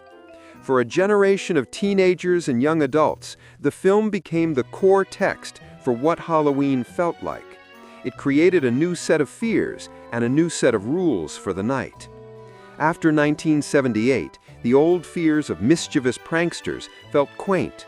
The fear of poison candy felt like a parental anxiety. John Carpenter's film took the holiday back for young adults, but it did so by giving them a new monster to genuinely fear. A monster that looked like a man, but was the very embodiment of a dark and ancient fate. It cemented Halloween's modern reputation as a night of genuine, thrilling, and cinematic horror. The cinematic horror of films like Halloween was the final step in the cultural transference. Throughout the 20th century, the role of creating and disseminating our monsters, myths, and cautionary tales had shifted. The function that was once performed by the oral tradition, the tale told around the bonfire on a dark night, was taken over by cinema. Horror films became the new American folklore. The ancient Celts had the AOC, formidable beings who emerged from the otherworld to teach them the fragility of their world. Modern society has the cinematic monsters. The clumsy creations of Universal Pictures taught a generation the dangers of playing God. The apocalyptic zombies of George A. Romero became a metaphor for everything from mindless consumerism to social collapse. And the silent slashers like Michael Myers gave shape to our anxieties about the evil that could exist behind the tranquil facade of the suburb. These cinematic monsters are our modern myths. They are shared stories known by everyone in the culture that provide a common language for discussing our deepest fears. They are the archetypes, instantly recognizable figures that embody specific anxieties. The haunted house, the summer camp, and the sleepy suburban street have become the new dark woods and enchanted mounds of our collective imagination. This new folklore had a direct and transformative impact on the practice of Halloween. It provided a steady, evolving, and commercially effective stream of new characters and new aesthetics. The holiday became a living stage upon which these new myths could be reenacted. Every store-bought movie monster costume, every haunted house designed to recreate a cinematic scene, is an act of participation in this new shared folklore. The celluloid cauldron fundamentally and permanently changed the holiday's recipe. The ancient ingredients, the harvest, the turning of the season, the memory of the dead, were all still present, but they were now only the base flavor. The dominant, overwhelming taste of modern Halloween became fear, a specific and highly stylized brand of horror that was manufactured, distributed, and consumed on a mass scale. And all of it thanks to the dark magic of cinema. The adult renaissance, the carnival inversion. This marks the emergence of the fifth and final phase in the history of the holiday's fear. This was the cinematic fear. Fear transformed into stylized entertainment. The horror genre created a new modern folklore, where the monster was a product to be consumed in a safe, controlled environment. The ancient threats were real, the medieval threats were theological, and the early modern threats were social. This new threat was purely aesthetic. The response was no longer ritual appeasement or prayer for the soul. The response was to buy a ticket, sit in the dark, and enjoy the spectacle. Even as the family-friendly, commercially supersized version of Halloween reached its cultural zenith, a new and important development began. The very generation that grew up trick-or-treating in the idyllic suburbs of the 1950s, the baby boomers, were now reaching young adulthood. As young adults in the socially liberated atmosphere of the 1970s, they began to reclaim the holiday for themselves. The Halloween pendulum, which had swung toward children for half a century, swung decisively back toward adults. This resurgence had several key driving forces. For young adults who had grown up with the beloved ritual of trick-or-treating, Halloween was associated with a deep sense of nostalgia and playful fun. They were the first generation to view the holiday as a core part of their own childhood memories, and they were unwilling to simply abandon it when they grew up. The social and cultural upheavals of the 1960s and 70s also played a crucial role. In an era that increasingly valued self-expression, individuality, and a more relaxed attitude toward social norms, the inherent theatricality of Halloween was a perfect fit. The costume, once a child's toy, became a tool for adult creativity, satire, and personal expression. The private adult Halloween party became the new staple of the season. These events were far removed from the controlled, child-focused rituals of the suburbs. They were spaces for adult humor, for pushing the boundaries of taste and propriety, and for using costumes to make witty or satirical statements about politics and pop culture. This was a clear echo of the holiday's enduring function as a night of inversion, a temporary suspension of the normal rules of adult life. This resurgence represented a fundamental shift. It re-established Halloween as a major event on the social calendar for those over the age of 12. This growing adult enthusiasm created a new, influential, and highly profitable market, and it set the stage for the next great evolutionary step, the transformation of the holiday's public expression.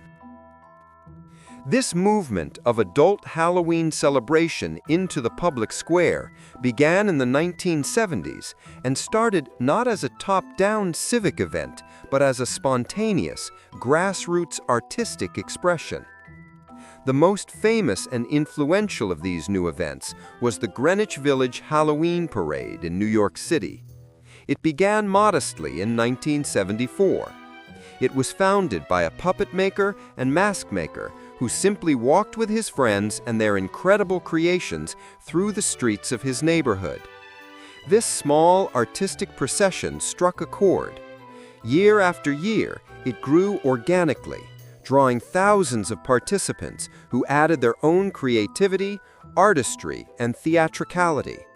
It quickly transformed from a neighborhood stroll into a massive, spectacular parade, a sanctioned seizure of a major urban artery. It became a world-renowned showcase for giant puppets, avant-garde costumes, and a level of creative expression far beyond a simple children's parade. Other cities soon developed their own flagship events. The West Hollywood Halloween Carnival began in 1987, evolving into what is often called the world's largest Halloween street party, drawing hundreds of thousands of people to a mile of Santa Monica Boulevard. Cities like New Orleans, with its Crew of Boo Parade, and Salem, Massachusetts, with its month-long Haunted Happenings Festival, also became major national centers for adult Halloween revelers.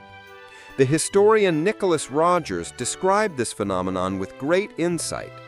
He argues that these events represent a powerful transformation of Halloween's continuing role as a night of inversion.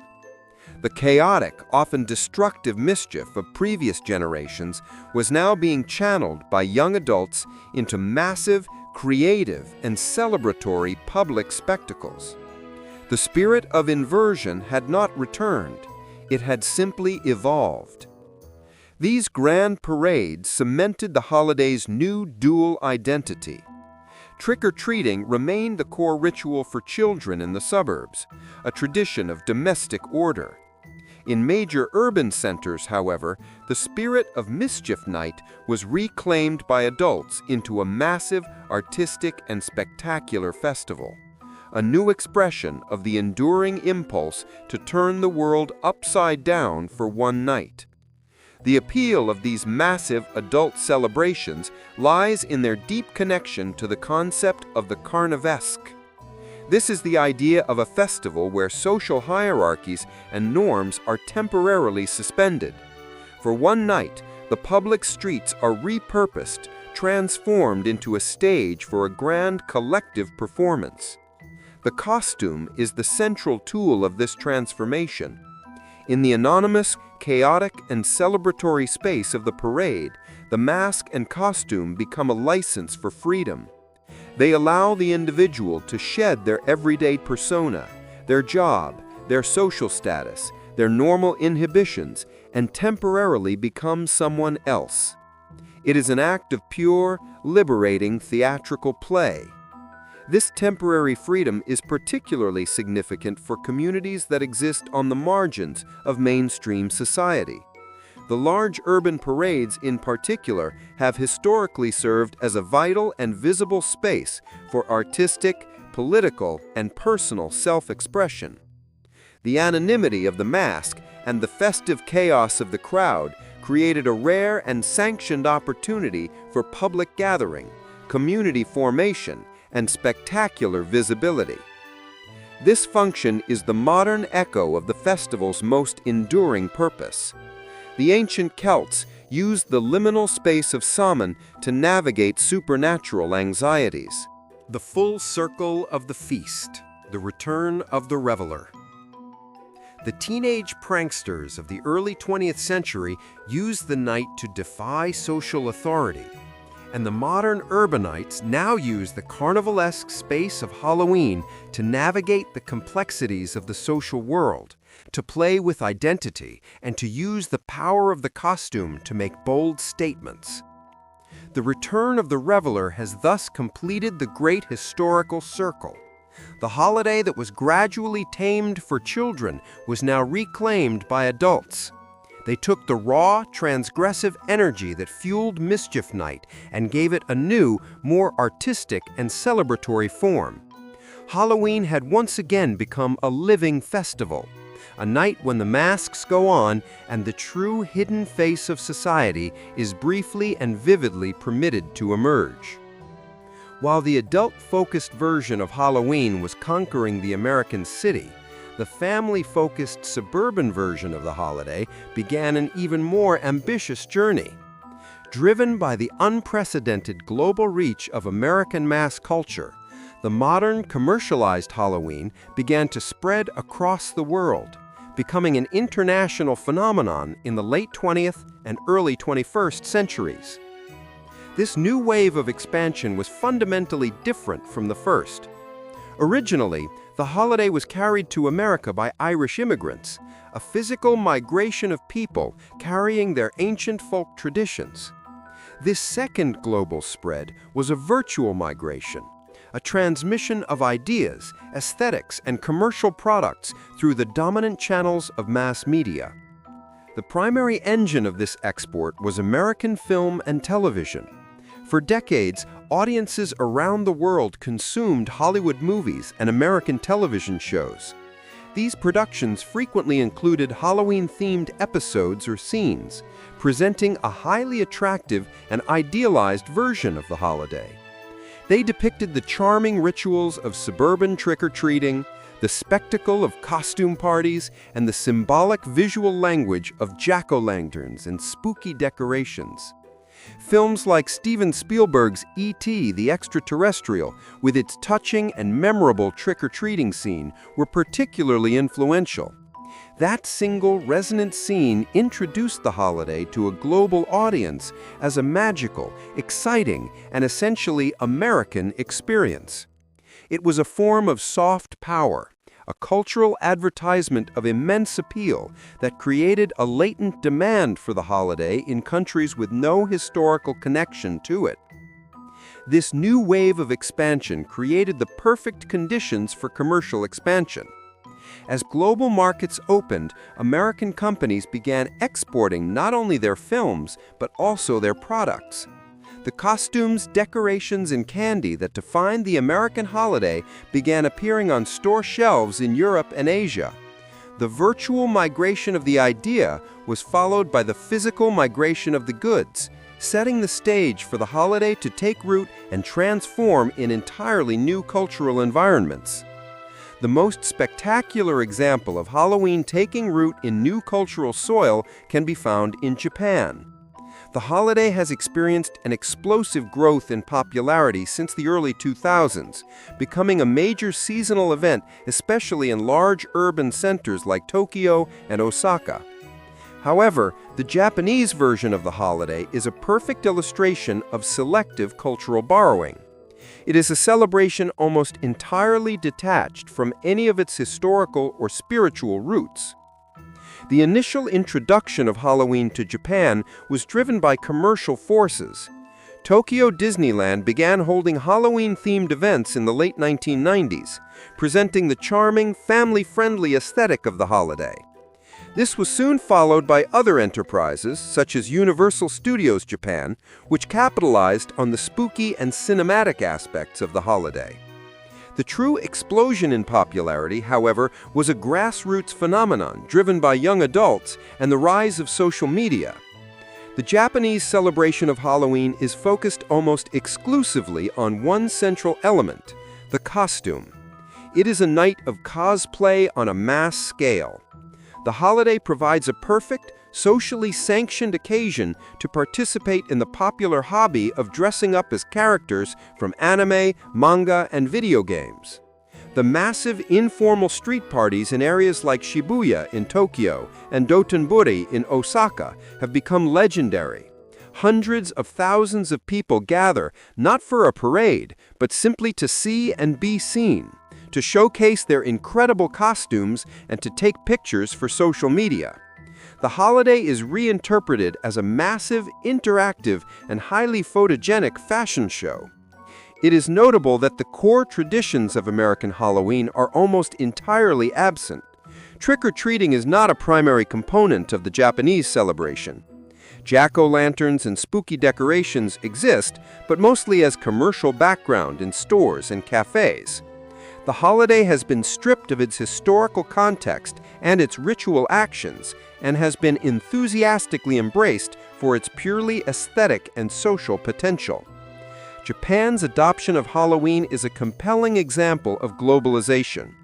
It demonstrates how a culture can take a foreign tradition, entirely ignore its original meaning, and enthusiastically adopt the parts that resonate with its own pre-existing interests, in this case, cosplay and large-scale public gatherings. The result is a holiday that looks like Halloween on the surface, but operates on a completely different cultural and social logic. Cultural synthesis. Mexico. Dia de los Muertos. In Mexico, the arrival of American-style Halloween met a cultural landscape that was already home to one of the world's most beautiful and resonant festivals of the dead. Dia de los Muertos, the Day of the Dead, is a deeply rooted tradition that blends indigenous Aztec beliefs with Spanish Catholic traditions. Its relationship with Halloween is a complex story of coexistence, blending, and cultural synthesis. The two holidays are fundamentally different in their origins and tone. Dia de los Muertos, celebrated primarily on November 1st and 2nd, is a joyful, commemorative, and family-focused event. The core belief is that on these days, the spirits of deceased ancestors return to the living world for a brief, happy reunion. It is a celebration of memory and the continuity of life. The dominant mood is one of remembrance, reverence, and love. Families create beautiful altars, ofrendas, in their homes, laden with favorite foods, drinks, and photos of their departed relatives. They gather in cemeteries to clean and decorate the graves of their loved ones, often spending the entire night in a festival vigil, sharing stories and food. The emblematic skull, calavera, is depicted not as a symbol of horror, but as a smiling, often whimsical reminder of the cyclical nature of life and death. American Halloween, by contrast, is a night of spooky, mischievous fun, rooted in a tradition of fear. Its monsters are fictional, its purpose is entertainment, and its core ritual for children is the acquisition of candy. Where Dia de los Muertos is about welcoming one's own family spirits, Halloween traditions are about warding off the spirits of unknown malevolent forces. Due to their proximity on the calendar and their shared theme of the supernatural, a natural blending of the two holidays has occurred, especially in urban areas and among the younger generation.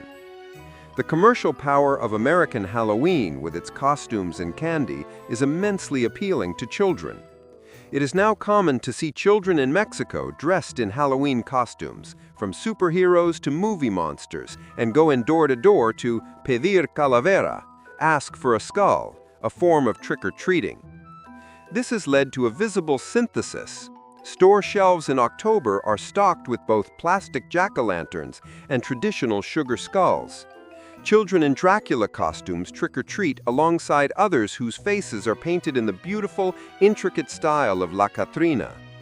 The spooky, playful spirit of American Halloween and the commemorative, family-focused spirit of Dia de los Muertos are increasingly coexisting.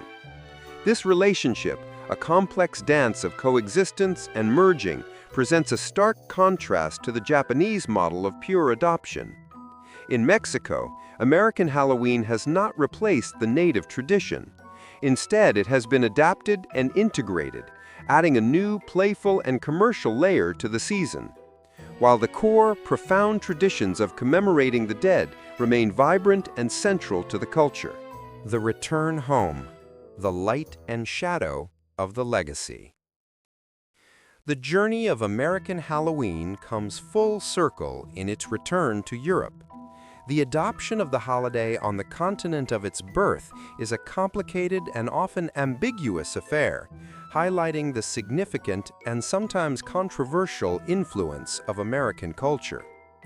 For most of continental Europe, the modern commercial Halloween is a very recent phenomenon, an import that arrived almost entirely via film and television in the 1990s and 2000s.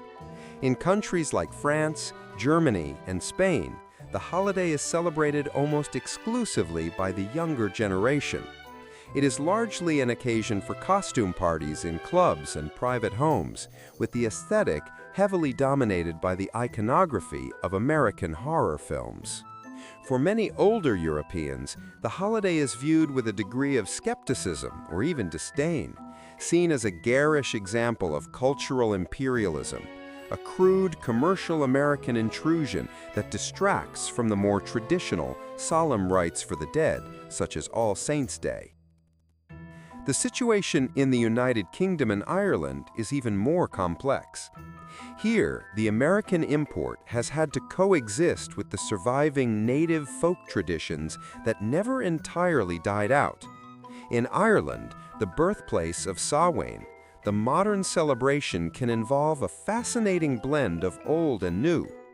Children may go trick-or-treating in American-style costumes, while the ancient tradition of lighting massive communal bonfires is also enthusiastically maintained.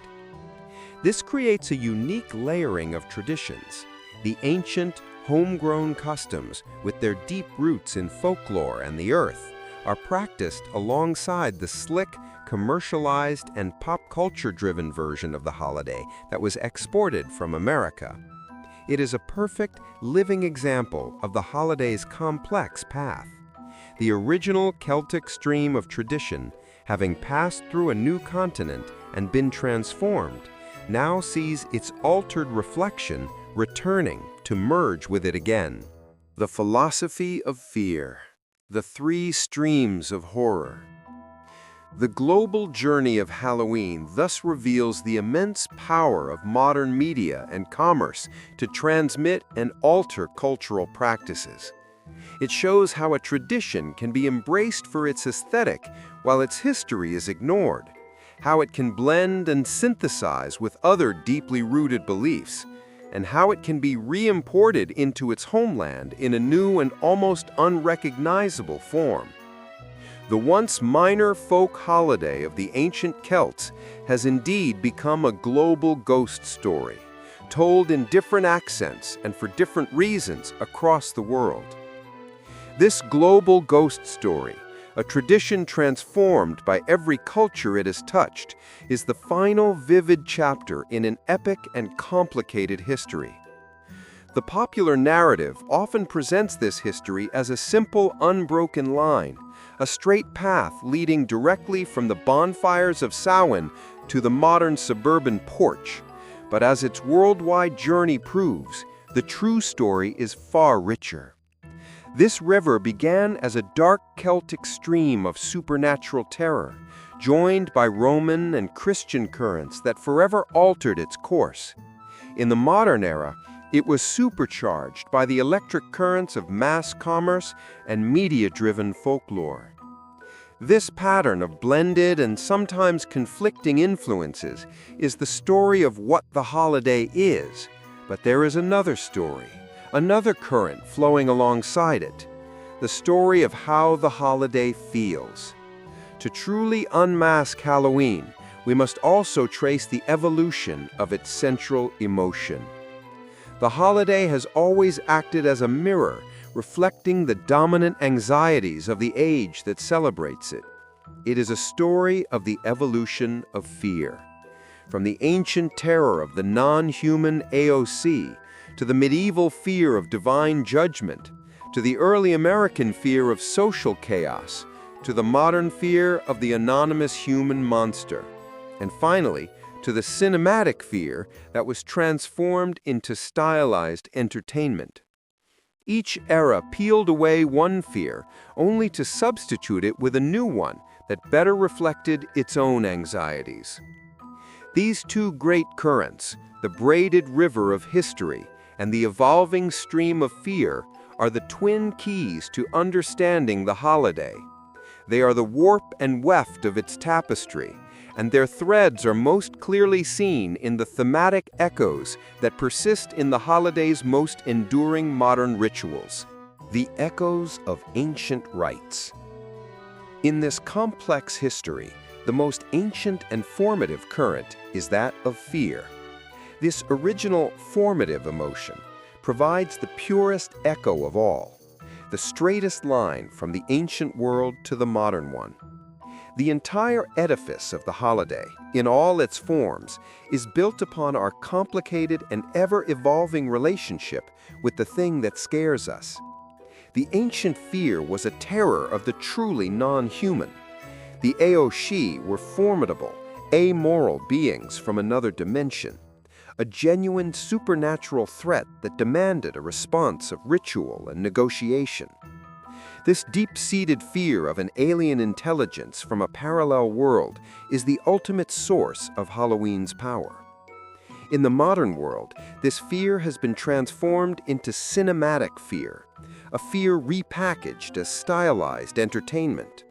The specific object of our fear has changed, as the godlike spirits of the Hollow Hills have been replaced by the new folklore of the cinema, the slasher, the zombie, and the classic monster.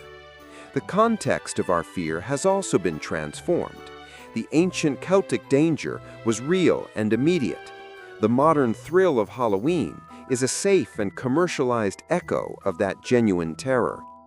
The modern haunted house attraction is a direct cultural descendant of the open sheath.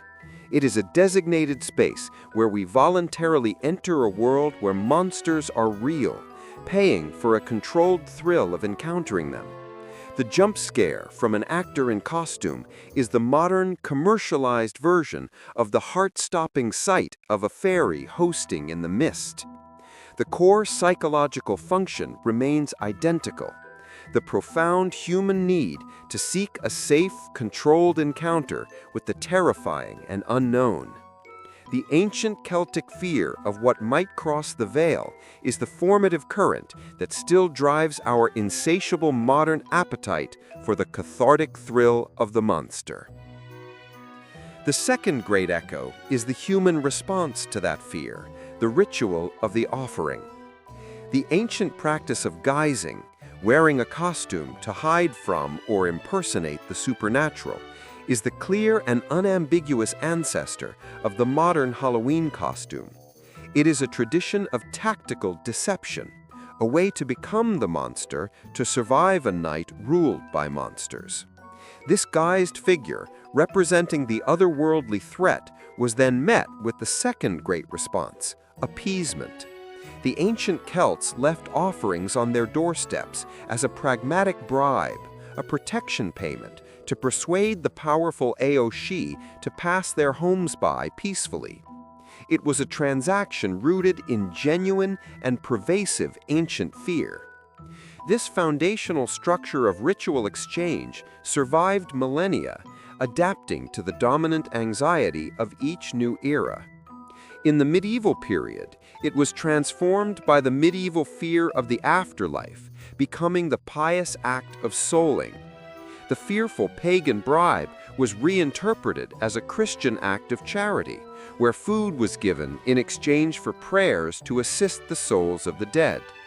In early America, the ritual was reinterpreted again to combat the early American fear of social chaos. The act of trick-or-treating turned the exchange into a tool of social control. The offering was now a playful bribe, a handful of nuts or a homemade cookie, given to prevent the trick of the teenage prankster. Finally, the custom was shaped by the modern fear of the anonymous poisoner.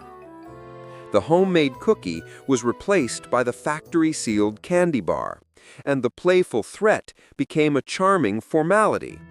The very nature of the treat became a direct response to a new, insidious social anxiety. Throughout every transformation, the core DNA of the ritual remained perfectly intact.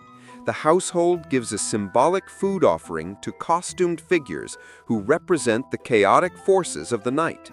The resilience of this simple, resonant transaction is the clearest evidence that the echoes of the ancient offering can still be heard in a child's simple, modern demand for a treat. The fire that did not go out. Epilogue. The final and most resonant echo of the ancient world is the light itself. The great bonfire of Samhain was the heart of the original festival, a sacred flame lit as a defiant beacon against the ancient fear of the supernatural darkness. It was an act of communal hope against the fading light. That original fire never went out. It was merely carried forward. Its form changed, its vessel adapted, its light passed down through millennia. In the medieval era, that communal flame was condensed into a single glowing ember. It was placed inside a hollowed-out turnip to become the jack-o'-lantern, the wandering soul. The fire's purpose shifted to combat the medieval fear of the afterlife. It was no longer a beacon of communal strength, but a protective magic talisman, a personal charm used to ward off the specific monsters of the new Christian folklore. The vessel changed, but the core function of sacred light holding back a specific terrifying darkness remained perfectly intact. The light was a weapon, a technology that adapted to fight the monster of each new age. When that tradition was carried across the ocean to the New World, the vessel changed one last time. The grim, protective turnip of the Old World was replaced by the bright, abundant pumpkin of the New World. The purpose of the light shifted again. The menacing charm against evil spirits softened, transforming into a cheerful, welcoming beacon, a symbol of community and safety against the early American and modern fears of human chaos. This single, continuous fire, passed down from the communal bonfire to the ember of a damned soul to the welcoming candle, is the ultimate symbol of the holiday's braided path. The modern jack-o'-lantern standing on a suburban porch is a beautiful and complex historical artifact. Its friendly carved face is an American invention. The legend of the light within is an Irish folktale. And the ancient primal impulse to light a fire against the darkness on one night at the end of autumn is a living, palpable echo of the rites of our most distant Celtic ancestors. The masks we wear have changed, the names of the threats we fear have been transformed, and the reasons for our rituals have been reinterpreted again and again. But the core impulse, the ancient human need to confront the darkness, to play with fear, to mock death, and to find community in a shared night of festive magic, has survived. This is the true, unmasked story of Halloween.